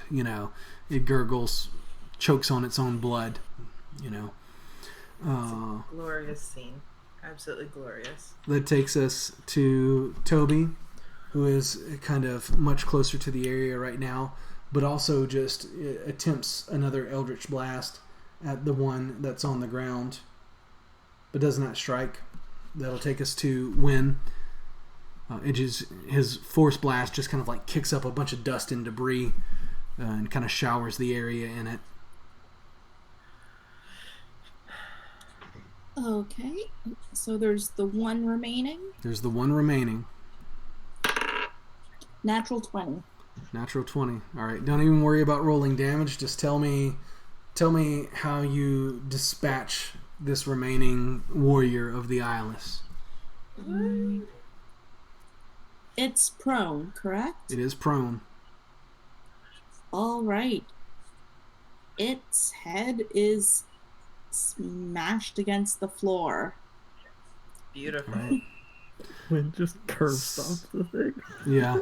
So, and I just kind of imagine, knowing that she has this store of rage within her, but, she's kind of spent that, but, it's there. It's seized right below the surface now. Interesting. Oh, that's weird. Okay, let's give that a second. So weird.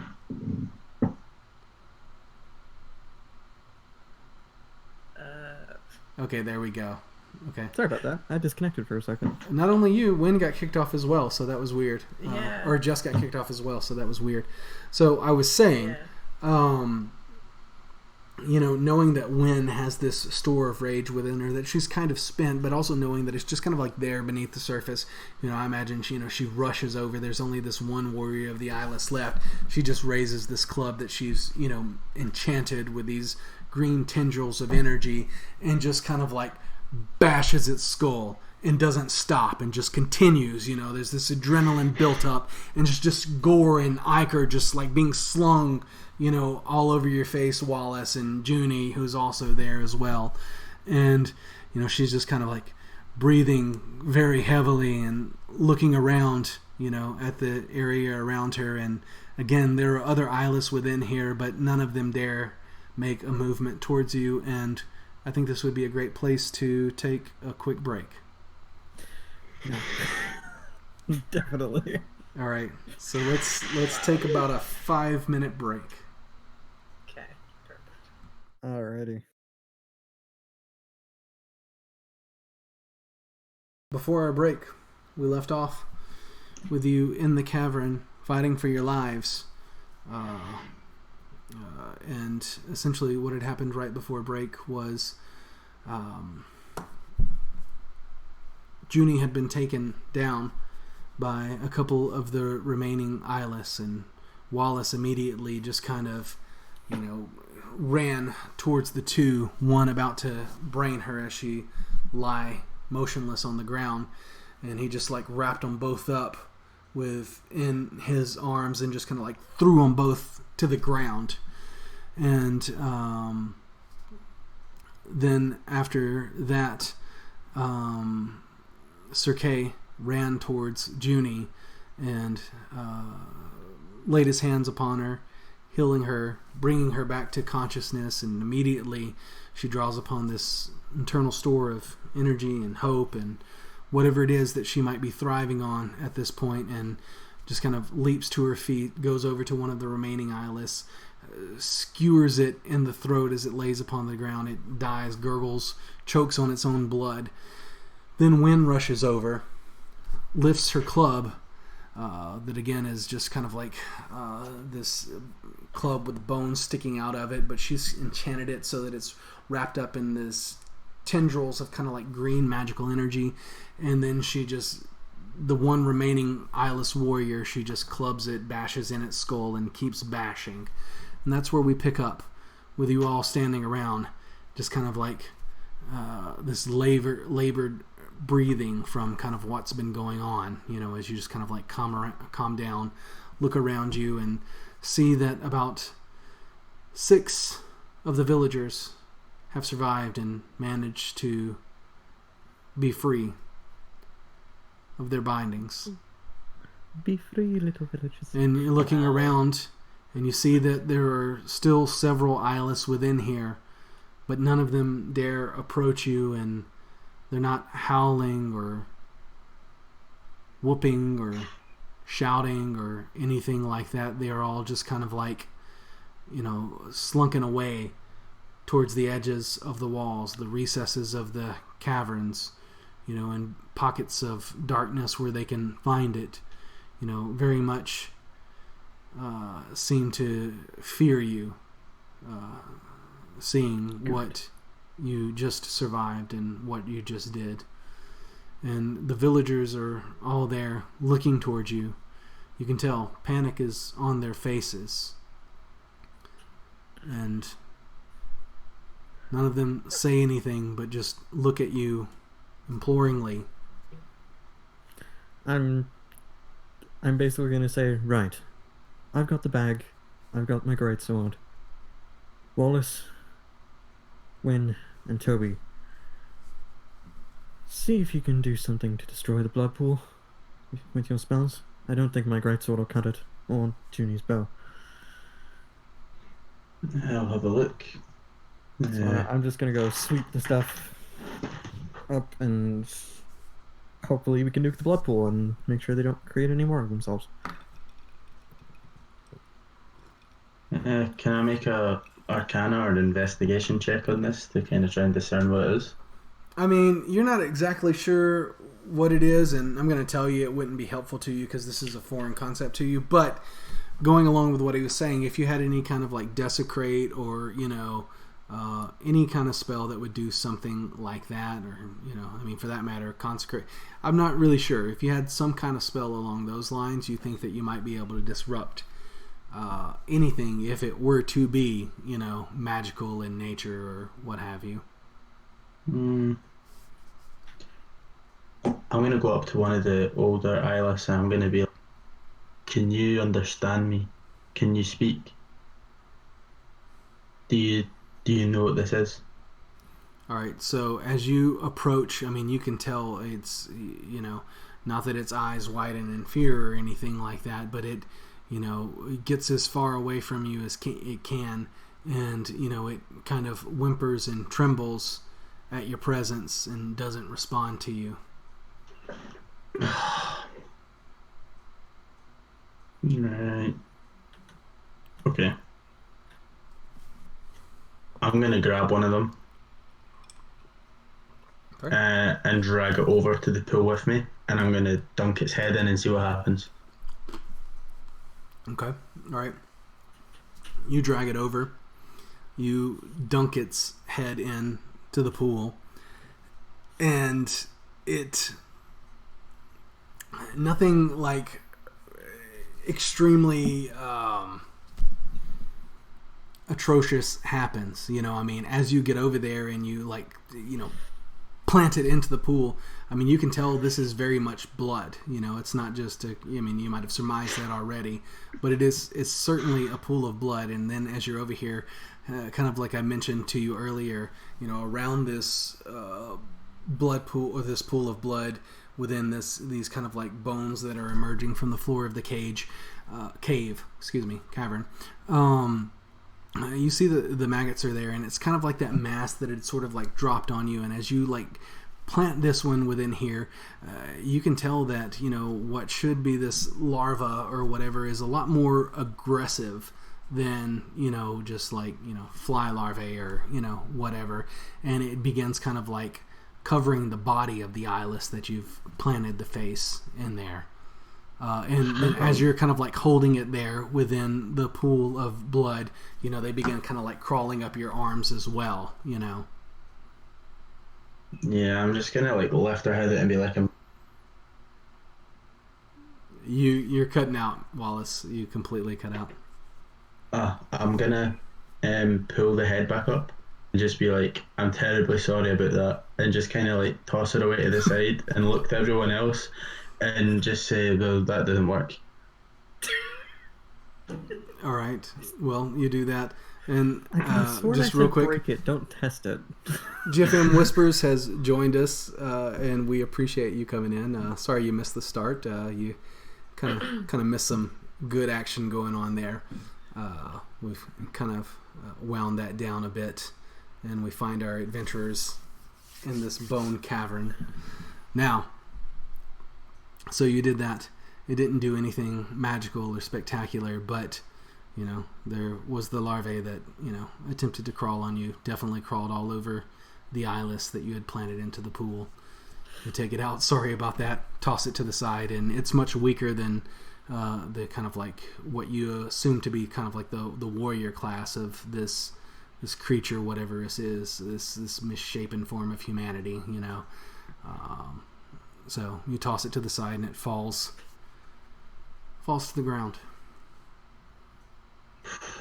Well, Win, I don't know what happens if you boil this stuff, but I could try. I could help. We could just cast have sacred flame. We could kind of just light it on fire.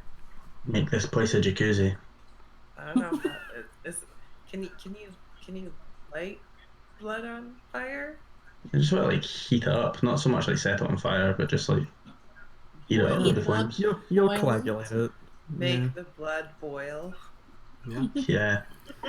All right, and then do the two of you begin doing that? Is that what happens now? Yeah, I'm just gonna Yeah. start casting Sacred Flame into it and just seeing if what happens. Really. I'll cast Firebolt at it.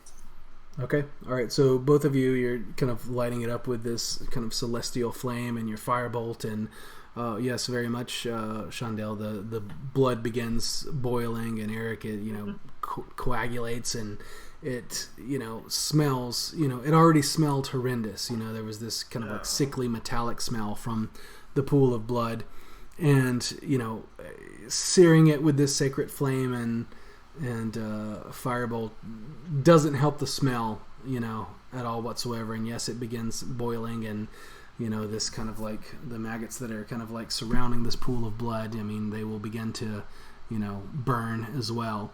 And you do that for a bit. I mean, it doesn't evaporate or anything, but you do something to it. I mean, whether or not that's effective to your ends, you're not certain, but again, it doesn't take long before it, starts smoking and, again, really stinking up the place to the point where you retch or near retch.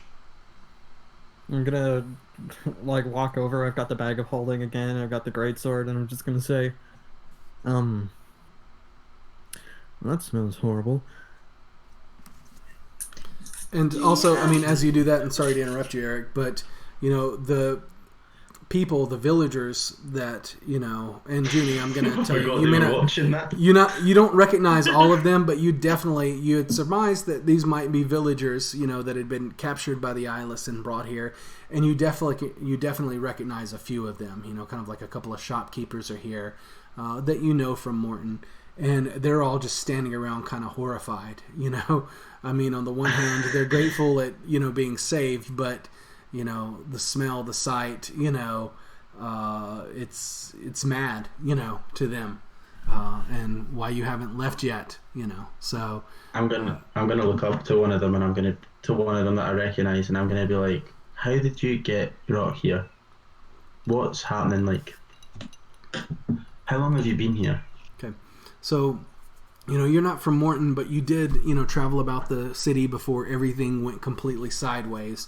And there was this sort of like neighborhood that Signy had been in. When you initially sought her, it was kind of like a more neighborhood of merchants, and you see one of the shopkeepers from there, and it was what's kind of like the portlier man with the dirty clothes that Wen had freed, and he looks at you and just says, when they attacked, they brought me here, and they brought us all here, and there was so many more of us. Where are they? Where's my wife? Well, don't know, mate.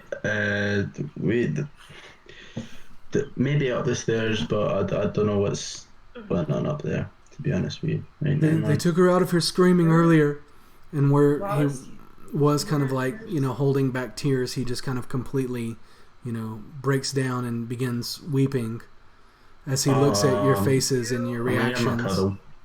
You're horrible at grief counseling, Wallace. I'm at this point already kind of like trying to quiet him and shush him and be like, shh, it's all right. Listen, your wife is totally fine, man. Like, what we should do just now, we need to get out of here. And then I promise you, we will look for your wife and we'll try and find her. Wallace is the most demented Build-A-Bear. Yep. It's amazing. All right. So what's your plan now? Because the villagers, the other 5 villagers are just kind of looking, and well, again, one of them was a child, and it's in hysterics at this point. As well, seeing the kind of like big grown man, just kind of like break down. Second plan, we head for the tunnel exit, and we, at the mouth of the exit, we have you ranged spellcasters target the ceiling over the blood pool, and try and collapse a bunch of debris into it as we leave. And hopefully just seal this whole place up. Okay. Sounds like a plan. All right. So there was the exit that you came in, and then there was another definite kind of exit leading out around here. You see some smaller kind of areas that you look like you could go through as well, but none of them seem like a good candidate for actually getting out of here. So you take the much kind of like larger passageway out of here. As you get near there, you had suggested this idea, and I'm assuming you probably remind Toby of it, once you get over there. And again, none of the eyeless follow you, and none of them make anywhere near the noise that they had previously made when you came in here.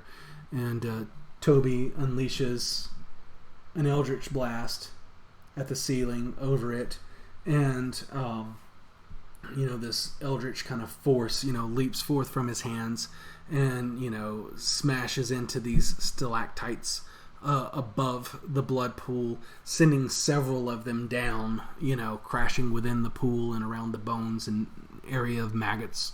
And at this point you hear some of the eyeless within there begin to scream. Is there any other player that does anything, can do anything? I was going to say, should we maybe take one of them with us? No, man. I don't want them to be able to reproduce. No. Get it? no. It's a terrible idea. Like none of the wee baby They need to ones. die. No. Wallace, no. These things eat people, man. All right, in that case, Toby unleashes another eldritch blast. Natural 20. Okay, all right, so we'll have that do it. Kind of like right at the moment that there's also kind of like this seismic shift within the cavern. Now everyone just once more give me another strength check. What? Sorry, that cut out for me. A strength check. 15. Oh, wow. 5. 11. Okay, what did you get, Eric? 15. Lucky Jerry. Okay, all right. The only people, and I'm including the villagers as well, the only people not floored by this kind of like tremor and quake within the ground as things shift are Wallace and Sir Kay. Everyone else is just kind of like thrown to the ground. Again, no damage, but you're just knocked off your feet, by this quake. And then as that happens, Toby had already unleashed this other blast of eldritch force, and then just the ceiling begins kind of like collapsing in. Not just a few stalactites here and there, but just like large chunks of the ceiling are giving away, exposing the day sky above, daytime sky above. So I'm going to assume your characters want to leave. Is that a good assumption? Dancing lights ahead of us in the cave, and so. we're getting out. Yeah, so you get up, you cast these dancing lights, they're going ahead of you in the cave.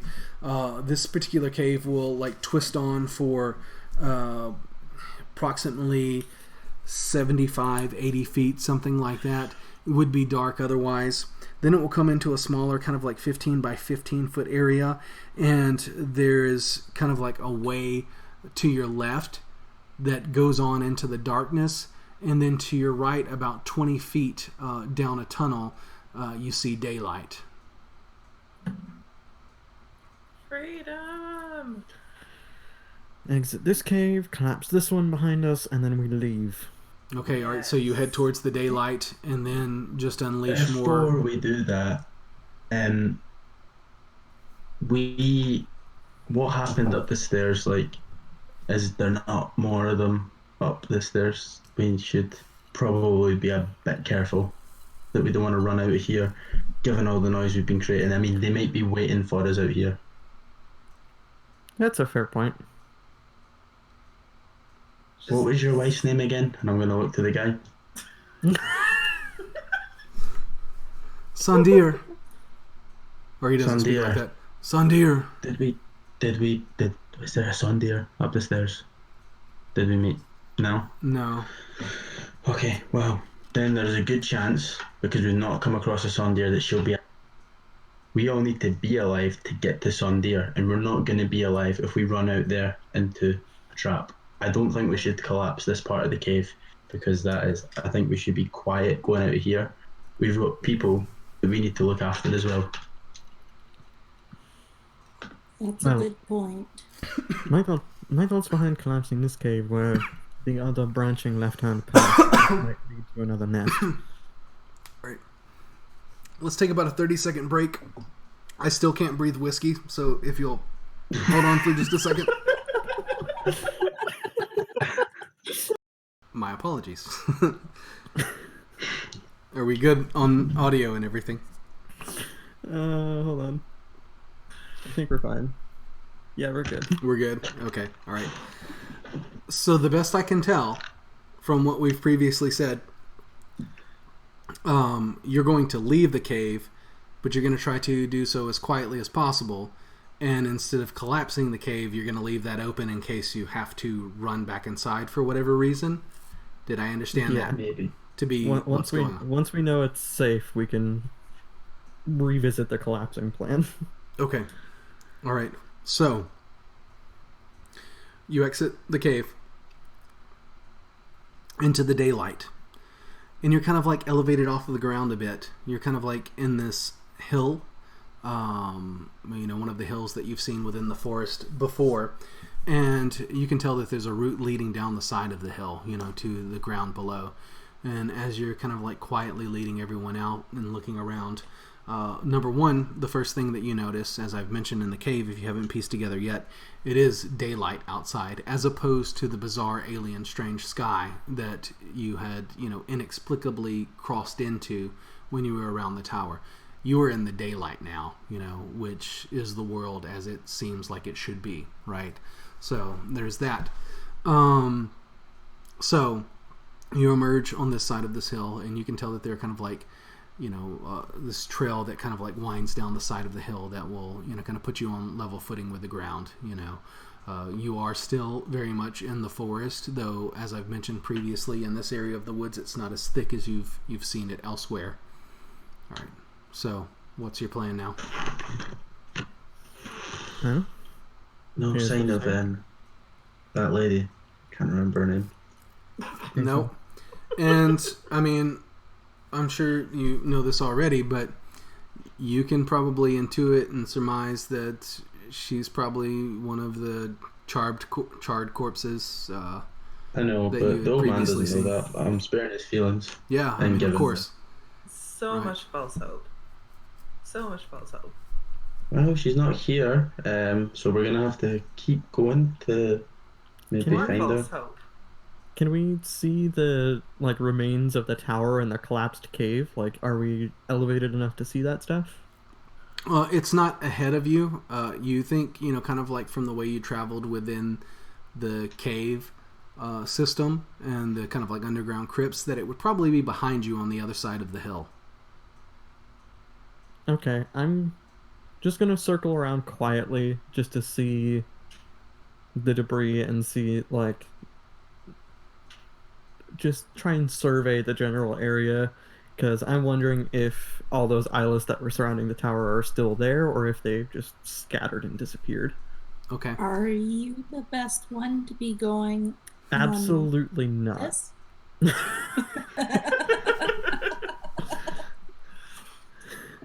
Should one of us maybe do it and then report back?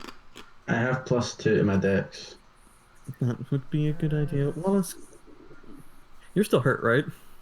I've got 4 hit points, mate. I slap him over the back of the head with a cure wounds. Okay. Just cuff him across the back of the head. You're gonna get D8 +3. Oh, we're good on the cure wounds. 9 points. Thank you. So I'm gonna make a stealth check and scout. How long has it been since I cast Pass Without Trace? Yeah. It lasts for an hour. You're definitely still within that hour. Oh, right, sound. Yeah, even though, I have to always remind you of this, combat drug on forever, but what we did 5-6 rounds tops, Yeah, tops. So that was That was a very short amount of time in real game lifetime. So Less than a minute. yeah. 22 myself. So what did you say, Lewis? Sorry, 22 on my stealth. All right, so you're kind of trying to sneak back around to get an idea of what's going on. So you will come back around to the left of this hill that you emerged from. And essentially what will happen is, as you're kind of like veering around it, you will see the trail that you most likely entered on as you came to this part of the forest. Remember, Hazel's light had led you through a more treacherous part of the woods. It opened up to a trail where there weren't as many trees. The wildlife wasn't as treacherous. And then you followed this trail and you could see the tower in the distance. Now, as you emerge onto this trail, you no longer see a tower. And you continue going forward. You know, you were probably paying attention, and, you know, though it is forest and a trail and things largely look the same, I mean, I'm sure there were enough markers that you could kind of, you know, tell about where you had been and where you should be. And then you'll get to the point where you think you veered off towards the tower, and you do that. And unlike earlier where you felt like you sort of like crossed this, you know, sort of membrane that went from daylight, and then you past that sort of area into just kind of like what was a night sky above you. You don't pass anything like that this time, and you're very much looking ahead of you at the remnants of what was this once ancient tower, just strewn about the forest floor in front of you. And then you also see, you know, this large area where this pile of bodies had been immolated, you know, completely consumed.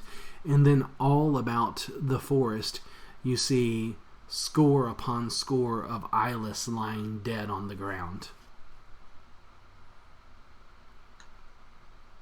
Okay.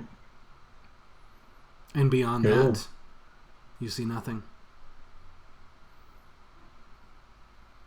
I'm gonna go back and relay that information to them. I'm gonna look to the old guy and I'm gonna be like, I found her.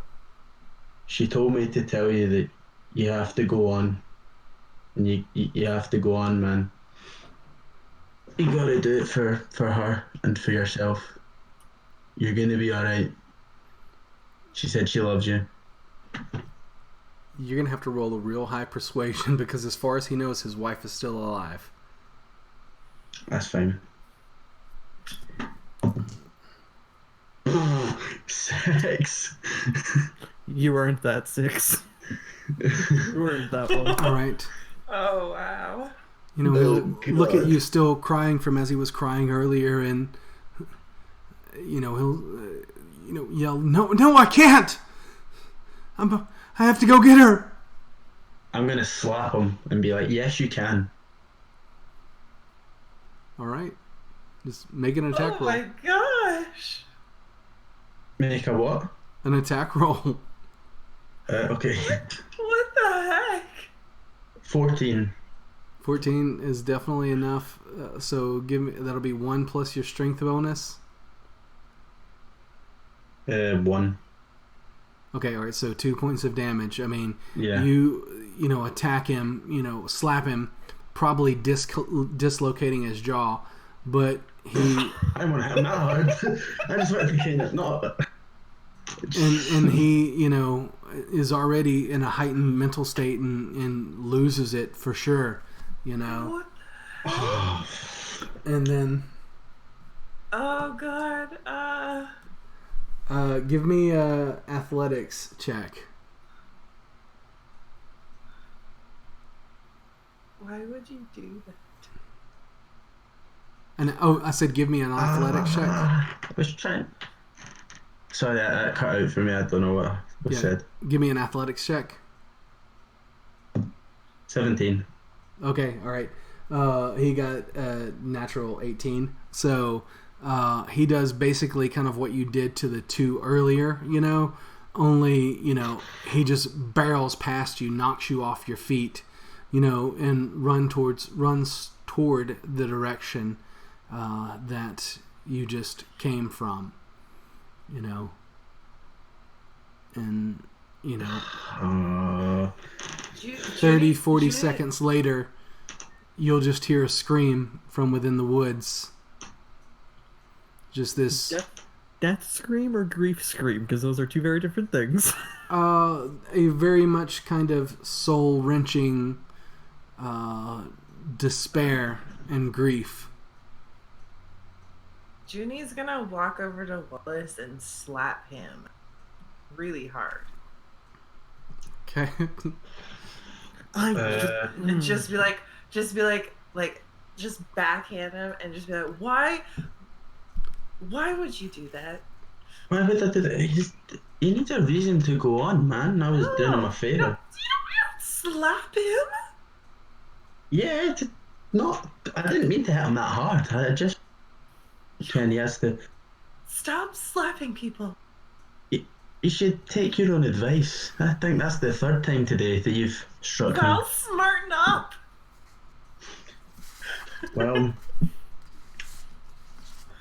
Well, I mean, I could have just told him his wife was dead, but oh well. Probably. I tried to be nice. You know what? Okay, Meanwhile, the rest of the villagers are watching this go down, and I'm like men in blacking in the background, just being like, "Let's go, ignore them. Don't try not to pay attention to this. Everything's fine here." Mm-hmm. We're gonna get to that. Yeah, that doesn't work too well. All right. Yeah, don't stop trying to do such damage control. You are no longer the grief counselor of this group. Just don't even think about it. I don't want to hear it. Apologies, Mum. I will not attempt to console grieving people with dead family members. You're right. Utter the truth and nothing but the truth. Okay. I'm sorry I hit you so hard. So the man doesn't return within a reasonable amount of time, for sure. No, this is bad. When that guy comes back, I'm going to be like, your wife probably died of pain as a tower reader comes on her, or she chucked onto a burning body, pile of corpse and set alight. I think... he doesn't come back, is I think what RJ was getting to. Oh, is he? He's not back at all. He's just like left. No, he didn't come back. Should we leave him? Because like we can't leave him in the Wailing Woods. Like these woods alone without all this is like a dangerous place to be in. We probably shouldn't leave him. Well, I probably shouldn't be the one to go and get him, because I don't think he really wants to talk to me right now. Very good point. Lynn, do you want to go? Does somebody want to go and see if he's okay? How about Wynn and I both go check it out? You two stick around here with the villagers. If we're not back in a reasonable amount of time, just start heading back in the general direction of town. Okay. I'll give you 10 Speed minutes. things along. You make that agreement, and you head on into the woods where the tower was. And you see that he's just kind of collapsed onto the ground. Collapsed onto his knees on the ground and is weeping near the charred pile of bones, and that's where you find him. And as you approach, he just doesn't even look back, but can hear you and just yells for you to leave me,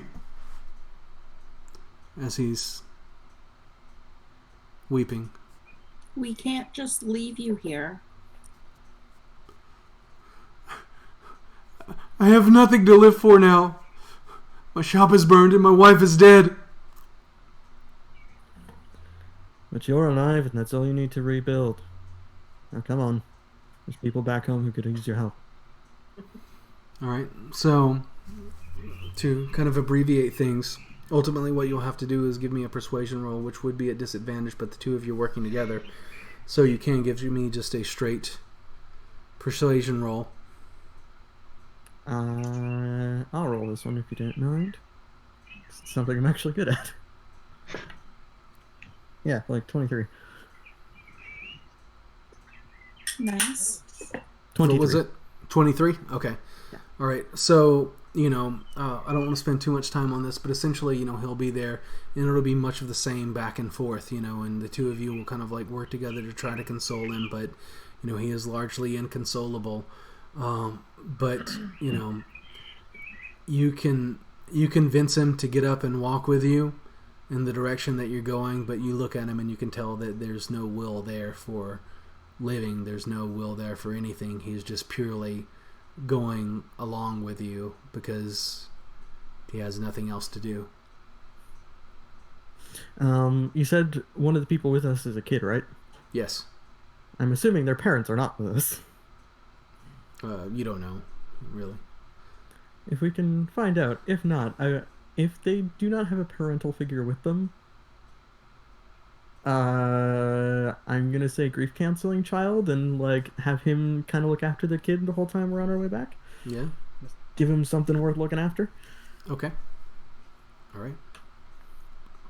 So that's an idea that you have. Now you'll make it back.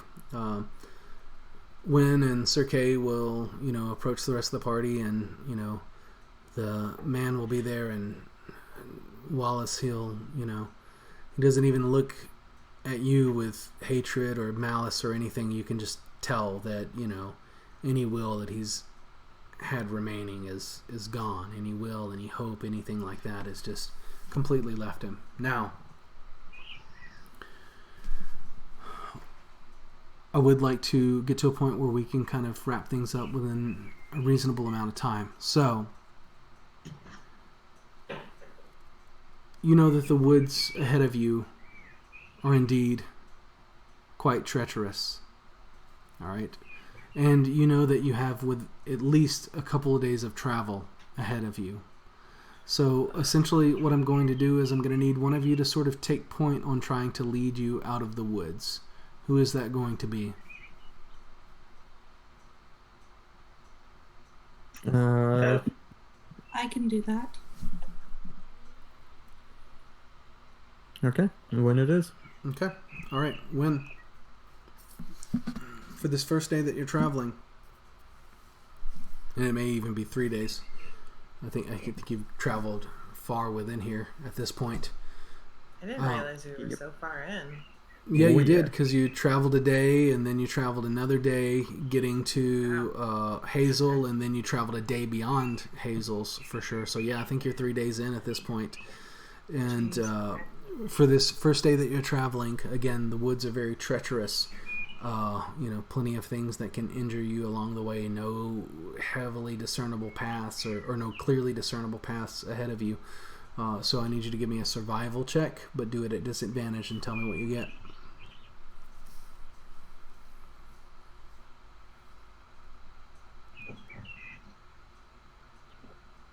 7.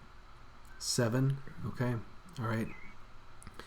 You spend your first day wandering around the woods, people's flesh getting shredded by briars and thorns, through paths that you try to lead them through. And largely at the end of the day, when sundown comes, you're not certain that you're any closer to getting out of the woods than you were when you began, And as you make camp for the night, you'll establish kind of like your watch for the night. Of course, the villagers won't be taking it, but you'll divide it up. And essentially, everyone's watch will pass without incident, except yours, Wynn. And when you're keeping watch, you've got the third watch of the night. You'll see, kind of at the periphery of your vision, a glowing light, and you look that way and you hear a familiar voice, and it says to you, "You seem to be having trouble, my child, getting out of here. It is a pity and a shame, but I see you have survived. I'm glad of that." How do you respond to this? We have survived. And if it's not obvious, you recognize this as being Hazel's voice. Yeah. Though you don't see her. I just hear her. Okay. Mm-hmm. Yeah, we have survived. Barely. But we dealt with the problem. Oh, my child, you dealt with one problem. There are many problems between you and Mournton. Rest assured of that. But I could lead you through these woods and ensure your safety for a better part of them, the most treacherous part of them. Rest assured, I would do that for you. I consider us At what cost? something akin to one another, both children of the forest. Well, it's a simple thing, really. I'll lead you out, and then you just swear to me that you'll honor one wish of mine. That's all. And what's the wish? At some point in your future, there will come a time, and all I ask you to do is just change one word that you're going to say. And if you agree to do that, and you'll know. But if you agree to just change this one word, then I will lead you out of the forest. No harm will fall upon you or those you travel with. And that's all. It's simple, really. And what word is this you want me to change? Oh, there's so much time between here and now that it's really nothing to bother with. It's only a word. What could it hurt?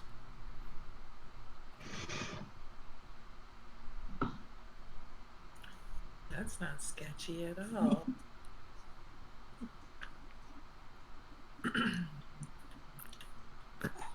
Me as a character would dread hearing this. Me as a player is just like, do it. Such an instigator. I know. I'm thinking the same thing, to be honest. What could go wrong? So much could go wrong. And how would I know when the time comes for this? Trust me, child, you'll know. You will know.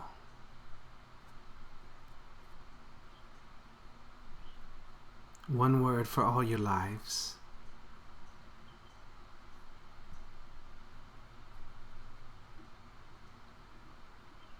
All Actually, right. Sounds like a pretty good deal. All right. As you say all right, you find a knife in your hand. Oh, it's gonna kill us all. Old and Hefty rusted. knife. You agree to this. Let's seal it with blood. Bleed upon the fire.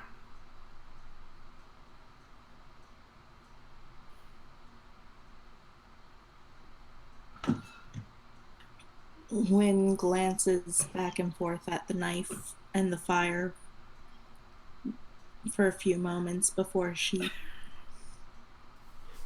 cuts her hand and bleeds on the fire. All right. So she takes this old and rusty knife and takes a few moments to consider what she's doing. She runs it across her palm, and blood spills upon the fire. It quenches the fire, and embers sizzle as the fire goes out. And this is not permanent like the last time, but you do take 4 points of damage as you draw the blade across your hand. Would that be before or after long rest? Oh, you haven't had a rest yet. Okay. Okay. But it is 4 points of damage. No. It appears as though one of my local players, Tino, and friends, has joined us. So, just welcome, Tino. Thanks for coming to check out a little bit of our play tonight. We appreciate it. So, you do that. The rest of the night passes without incident. But, as with Wallace, you awake, and though you have healed from the damage that you've previously sustained. The wound in your hand is festered and, you take no more damage from it, but it hurts, it's sore. It's left its mark upon you. And you're certain it scars. Will scar. So That mark is tetanus. now, the following day, as you're trying to escape these woods, there will be a light that appears before you, much like the light you've seen previously. It looks as though there's a lantern in a fog in the distance.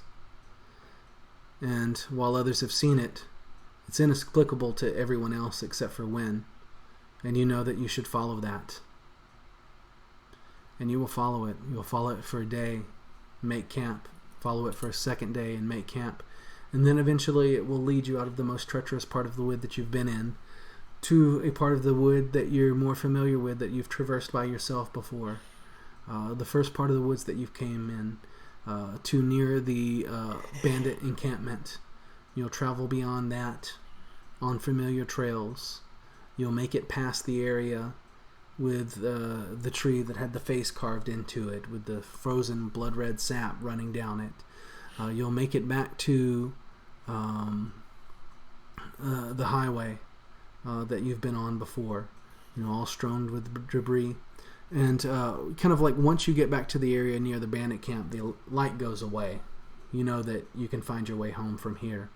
Hazel's upheld her end of the bargain, seeing you through the most treacherous part of the woods. Her words, not her words, her woods, which are the most treacherous part of the woods. She sees you through them.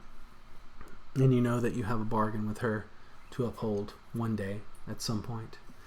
But you find your way back to the highway, and the highway will lead you to Mournton.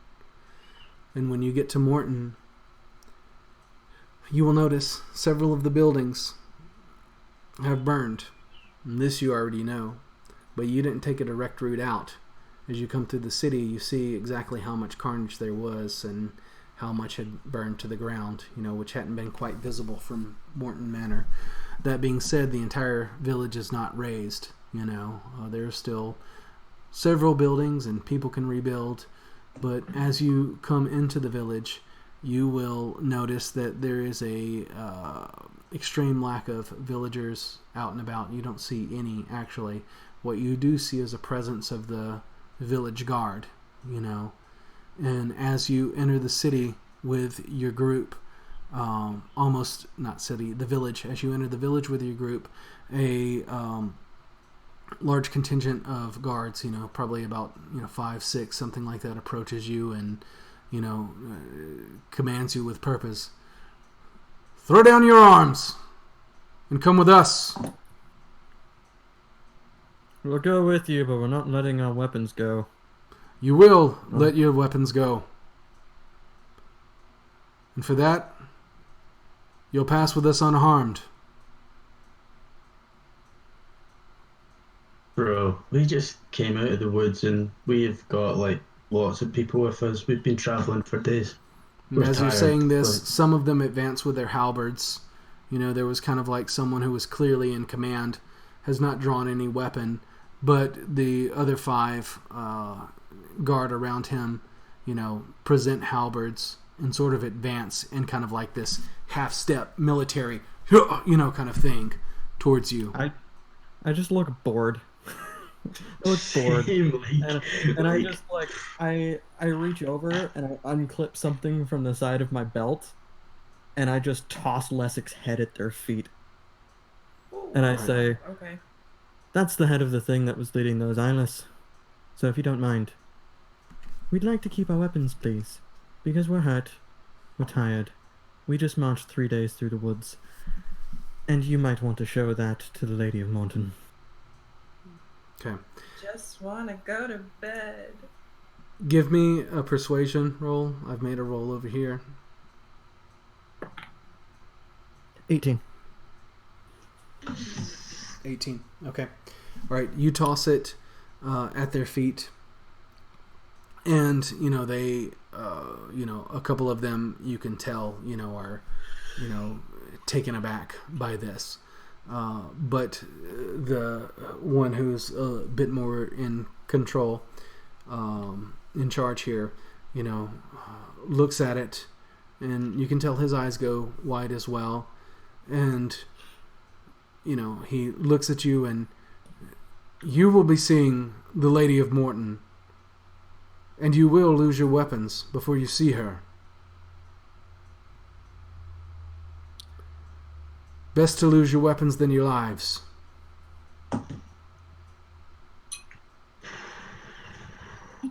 That's understandable, but I'm not going to just drop my weapons in the middle of the street here. Give them to my men. They will keep them. If the lady allows you to leave, you may take your weapons with you. I don't trust that either. I'm just gonna be like, whatever, mate, here. Kind of like slap it against his chest, and like, if he doesn't catch it, then it drops to the floor. Yeah, and that's exactly what happens. He makes no effort to. You slap it, he kind of like, you push him back a little bit, and it falls to the ground. Yeah, I'm just gonna walk past them. If I can. Wallace is like super unimpressed right now. Yeah. And I'm not sure exactly what Toby has, but he'll definitely take his his bear trap that he slung around on a couple of occasions and toss it onto the ground in front of them, and whatever other weapon that he has. Fine, just take it. I'm gonna look at one of them, and I'm just gonna pull the great sword off and like be holding it and just turn the hilt around to him. I'm just gonna say, I've already lost my first one of these. If this one goes missing too, there'll be hells to pay for this. And I pass it over.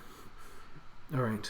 I'll pass the long sword over too. All right. You do that in a little more polite manner, kind of, and the kind of like more like captain sort of figure will take it. And as I've said, if the lady lets you go.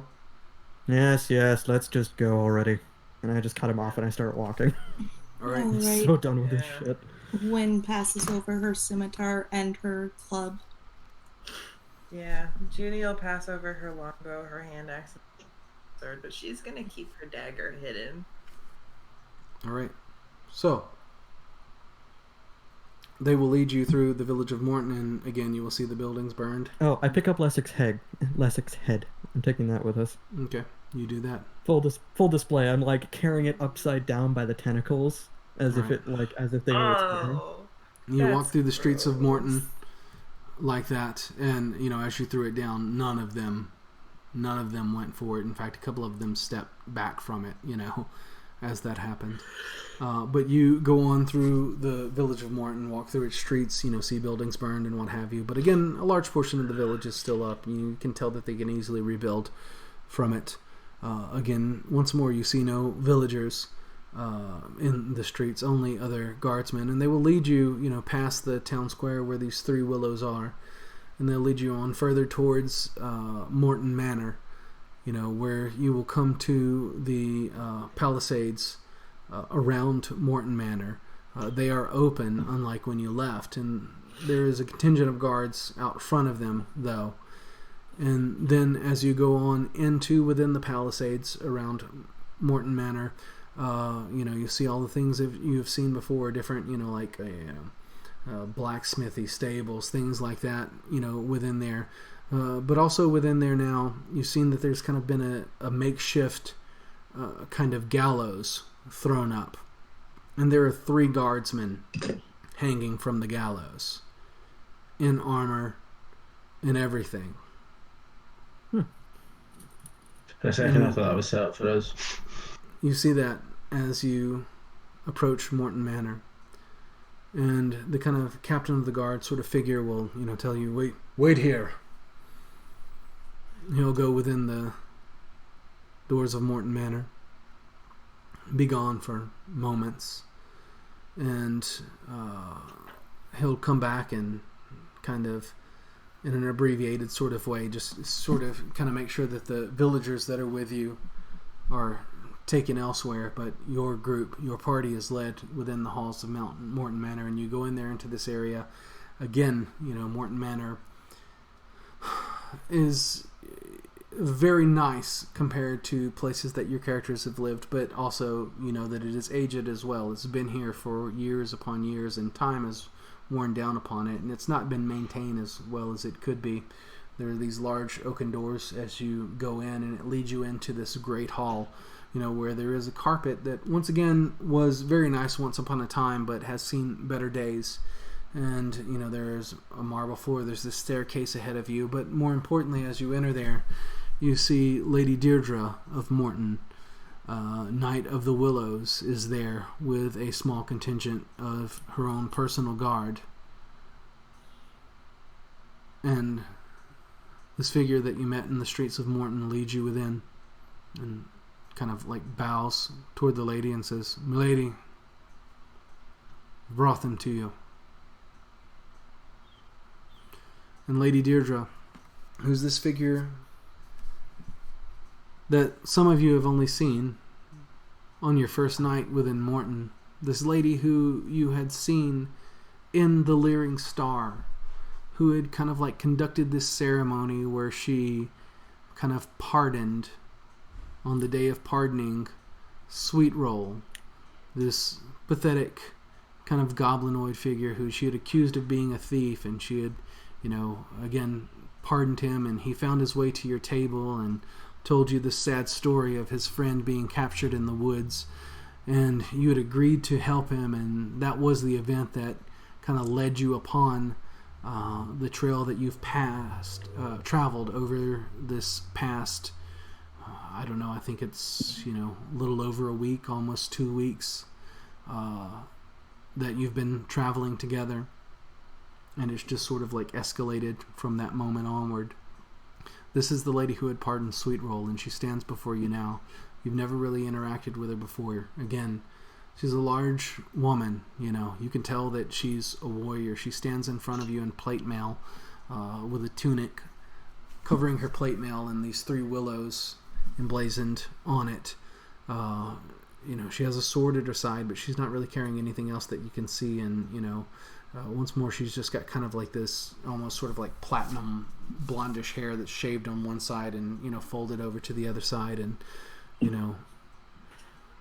she looks at your party. "Well, what have you to say for yourselves?"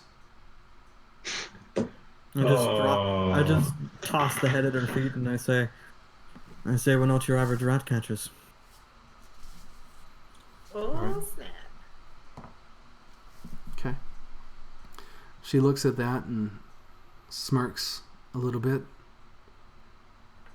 "And what of this? What is this you bring me?" That's This the head is of the what's been thing that was killing her. commanding the eyeless. Not only that, we collapsed a tower onto most of them, and we collapsed what we assume was their nest. You're welcome. Rescuing several villagers. Not as many as we'd have liked, but No big deal, that's what we got. And, The last of the eyeless that we saw are either dead or scattered, and we believe we've dealt with their way of reproducing, so all in all, best we could have hoped for. All right. Toby will chime in too, with something, We helped, or, something along those lines. Does Wynn have anything to say to the lady as you're standing there? Not at the moment. What about Junie? She's just kind of like done. She's just super unimpressed, just waiting to just be done. All right. So what I'd like at this moment is I'd like all of you, even if you're not really weighing in so much, just give me a kind of like persuasion roll, because again, we're abbreviating many things. I'm sure the conversation goes on for much longer than we're actually role-playing here. But give me just a persuasion roll.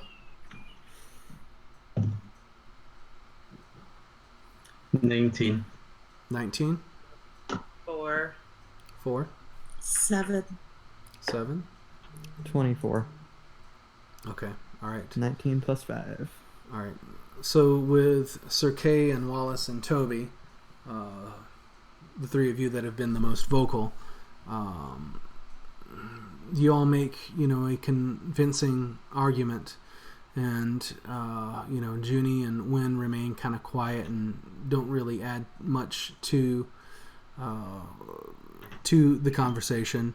But Lady Deirdre will again kind of like look back at the head, and I'm sure at this point you've told her much more about traveling into the forest. And would you have revealed more of what happened?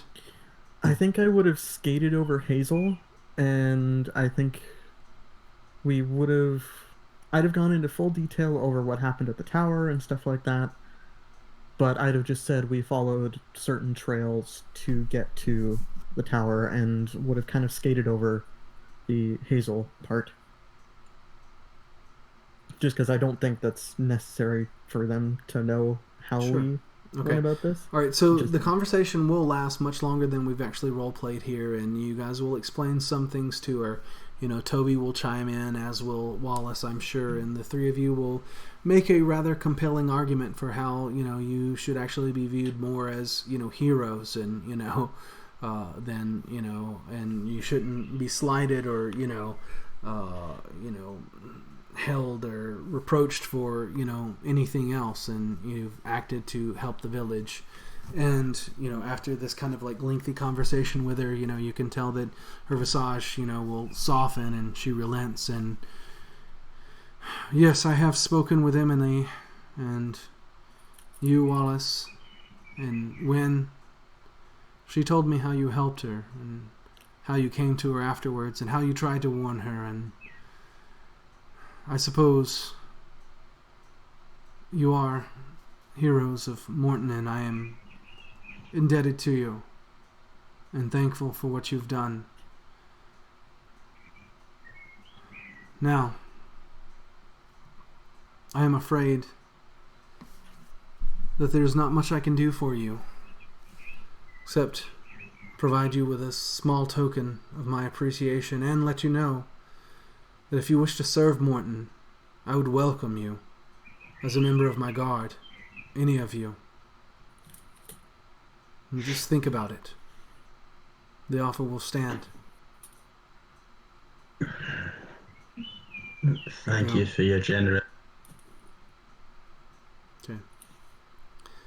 If you'll wait here, she'll leave you there with a handful of guards. She'll take a couple of guards with her. Is there anything you do or say amongst one another as you're waiting? Yeah, I kind of in hushed whispers, I'd be like to Ginny, do you not think it's a bit weird that you woke up in a cell after being told you would be told that you would stay here as a guest? Was everything about everything that's just happened over the last little while is very weird. I've learned not to question it anymore. I just want to go home. Don't you live here? I do.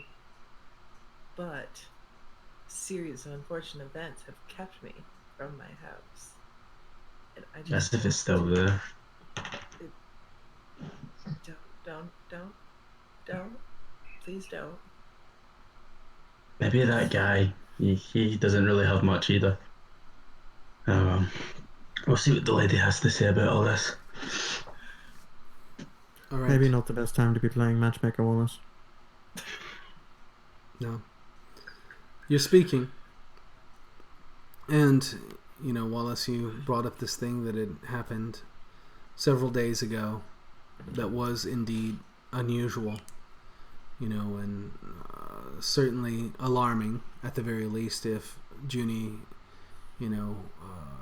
communicated it to you properly, having woken up next to in a prison cell after being, left here as a guest, and not only woken up in a prison cell, but woken up next to a corpse that looked remarkably just like her.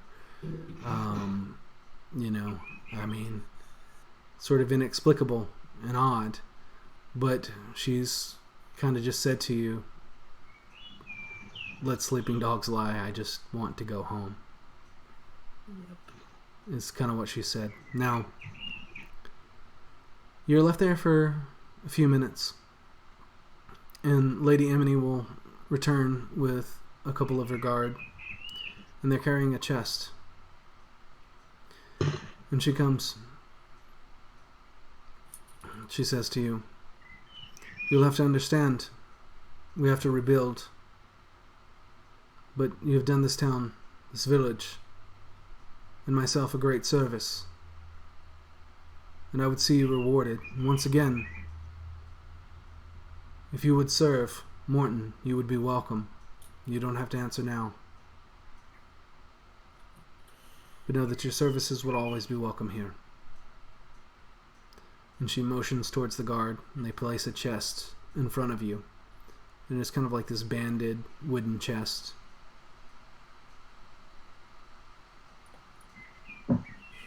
It's yours. I'm just gonna walk over and I'm not even gonna open it. I'm just gonna pick it up and like, how large is it? Is it like requiring two people, or is it just like a small lockbox one person can kind of tuck? I mean, there were arm? two people carrying it. If you go to pick it up, I mean, you can definitely lift it up, you know, but it is kind of unwieldy, you know.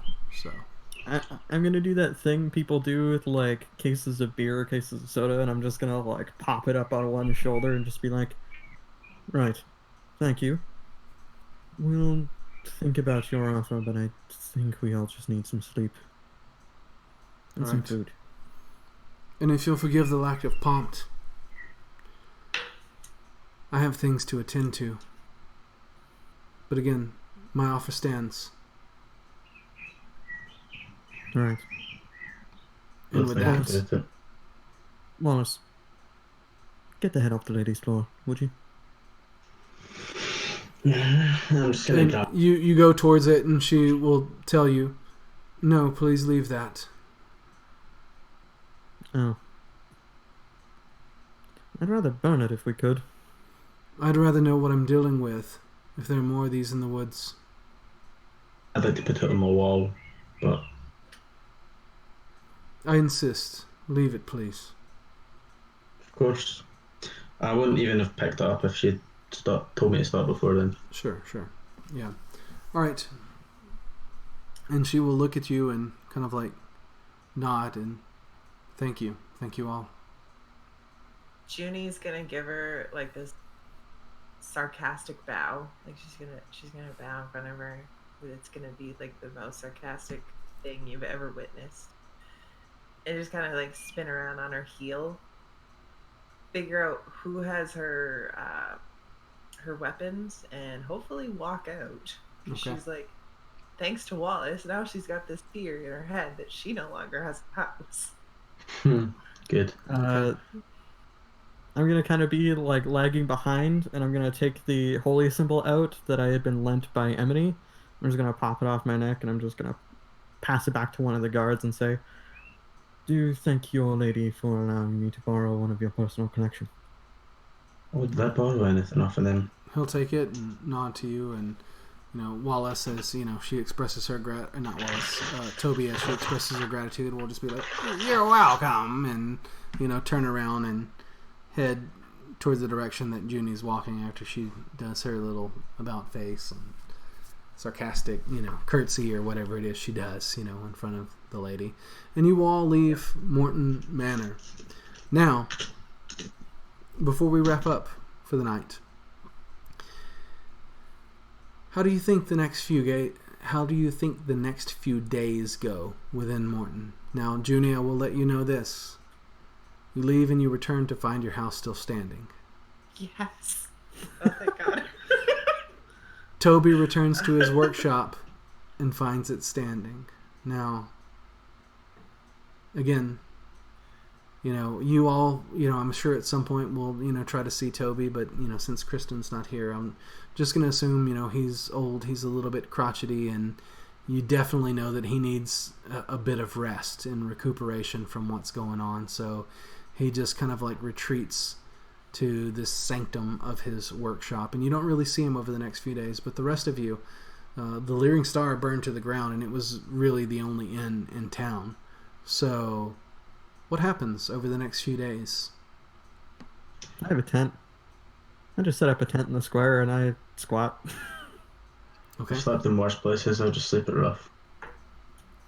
You'll do what? I'll just sleep at rough. I don't have a tent or anything like that. So Okay. Actually, I have extras in the bag. You can just bump one off me.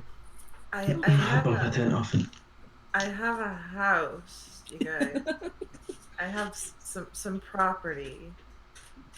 Why are you just squatting in the square? I wouldn't want to assume, Ginny. You know. Yes, it's actually Okay, well, quite rude to have invited herself into your home, don't you think? take this as an invitation. You're Lovely. more than welcome. Thank you. Thank you indeed. Just clean up after yourself, please. That's Don't all I clean up ask. after ourselves. Cool. Oh, cleaning up after myself. Right. Excuse me for a moment. Yes. I go find my old greatsword and my old shield if they're still sitting in the middle It's of this. definitely not there. You go look for it, but it is not. Yeah. So, But I'm yeah. gonna, it's What's in gonna the bother me. chest? Oh, Good yeah. point. okay, all right.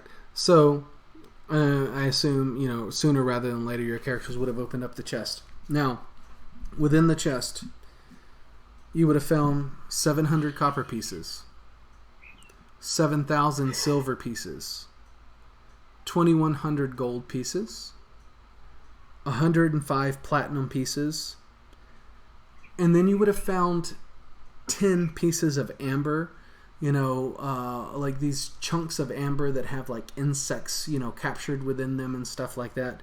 And all of them would be worth about 100 pieces a pop for a total of 1,000 gold pieces there as well. We are loaded. Nice. Okay. And that I've was got that all how written down. Lady Deirdre expressed her gratitude to you. That and an invitation to join her guard, if you wish. So, we're going to assume a couple of days have passed. You've been staying with Junie. You've counted your gold or loot or what have you. And again, Toby's just kind of kept his distance. And Junie knows Toby, and she's just, kind of like, best leave him alone. He needs a little time to recuperate. But, I'll do the math off screen and divide everything for us. sure. Okay. How do you want to leave us at the end of our Tier 1 campaign? Let's have a little bit of role play to kind of bring this to a close. You're at Junie's house, and it's not incredibly large, but, there's room for you all to sleep on the floor or whatever, and, it's cozy and quaint, and she has a little bit of space outside. I think she was kind of on the outskirts of town, and you're all just kind of sitting around. What do you say to one another? Is it by chance transitioning seasons? Like, are we by chance potentially going from winter to spring now? Spring's not long that be a off, thing? but it's still winter. Yeah, so spring's about a month away. Oh. Because I was going to say that I'm just going to spend time in my garden, but I can't do that if it's still winter out. I'm just gonna be like, well, that's one job done. I'll have to be moving on soon. Win, Yeah. Wallace, Ginny. Going to go your separate way, are you? Well, I have some business to attend to back Black Sands way. Wallace, I believe you do as well. I thought I might escort you if you don't mind. The end of the world. I was headed. I have a personal matter to deal with there. I don't really want to travel there while it's still. Don't really know what I'll do just now. But I'd be happy to accompany you to Black Sands. You don't have to pass through that way anyways to get to the end of the world. And I think a bit of my own personal business has gotten entangled with yours as well, so sticking together might be best. Something we may have to talk about. What about you, Win? What are your plans? Well, definitely not staying here after everything that's happened. It's truly Welcome not to a bad Columbus. place. It really isn't horrible. You just kind of came in a really awkward time. I just do the Yeah. classic, like, I'm sipping tea and just freeze when I hear not a bad place. Don't give me that look, Kay. It's not. It's you just really Okay. bad. It's not. It really isn't. And I'm really, Well- really upset that all this happened. I All right. really like it here. And as Junie says that, the fire in her fireplace crackles. You hear the winter winds beating against the side of her house. Shutters kind of like clapping against the side of the house as you're speaking. And that's where we'll leave you all tonight. Now, should you join us for the Tier 2 campaign, your characters will be level 5, so please attend to that. And before we leave for the night, does anyone have anything they want to plug? Let's see, Shondell, let's start with you. You can find me on Twitter and Twitch at Shandy Valley. Not really streaming too much right now. I wanted to start, but life got in the way. I'll be back though. I'll be back on Twitch very, very soon. Okay, Lewis. Yeah, you can find me on Twitter at Nexus. Just talk about D&D. Talk to me on Discord as well at Nexus DM. Yeah, pretty much talk about D&D and that as well. All right, Jess, excuse me.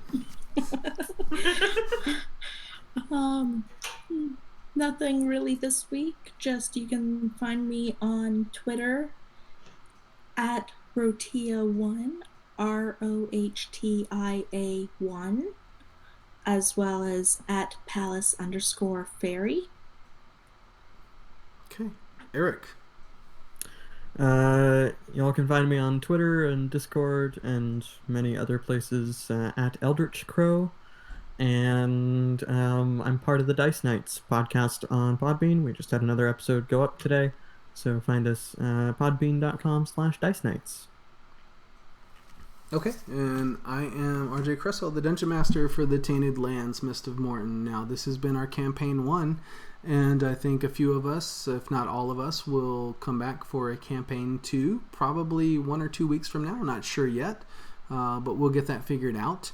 I don't anticipate we'll be back next Monday, though, but, within a week or two after that, we will launch into our Tier 2 campaign. And if you have been watching this either on Twitch or on our YouTube videos that we post afterwards, we appreciate it very, very much. And if you joined us tonight, also thank you very, very much. And as usual, I do appreciate all of you and having stuck out this 13 episodes or sessions with us. I've enjoyed each and every moment of it with you.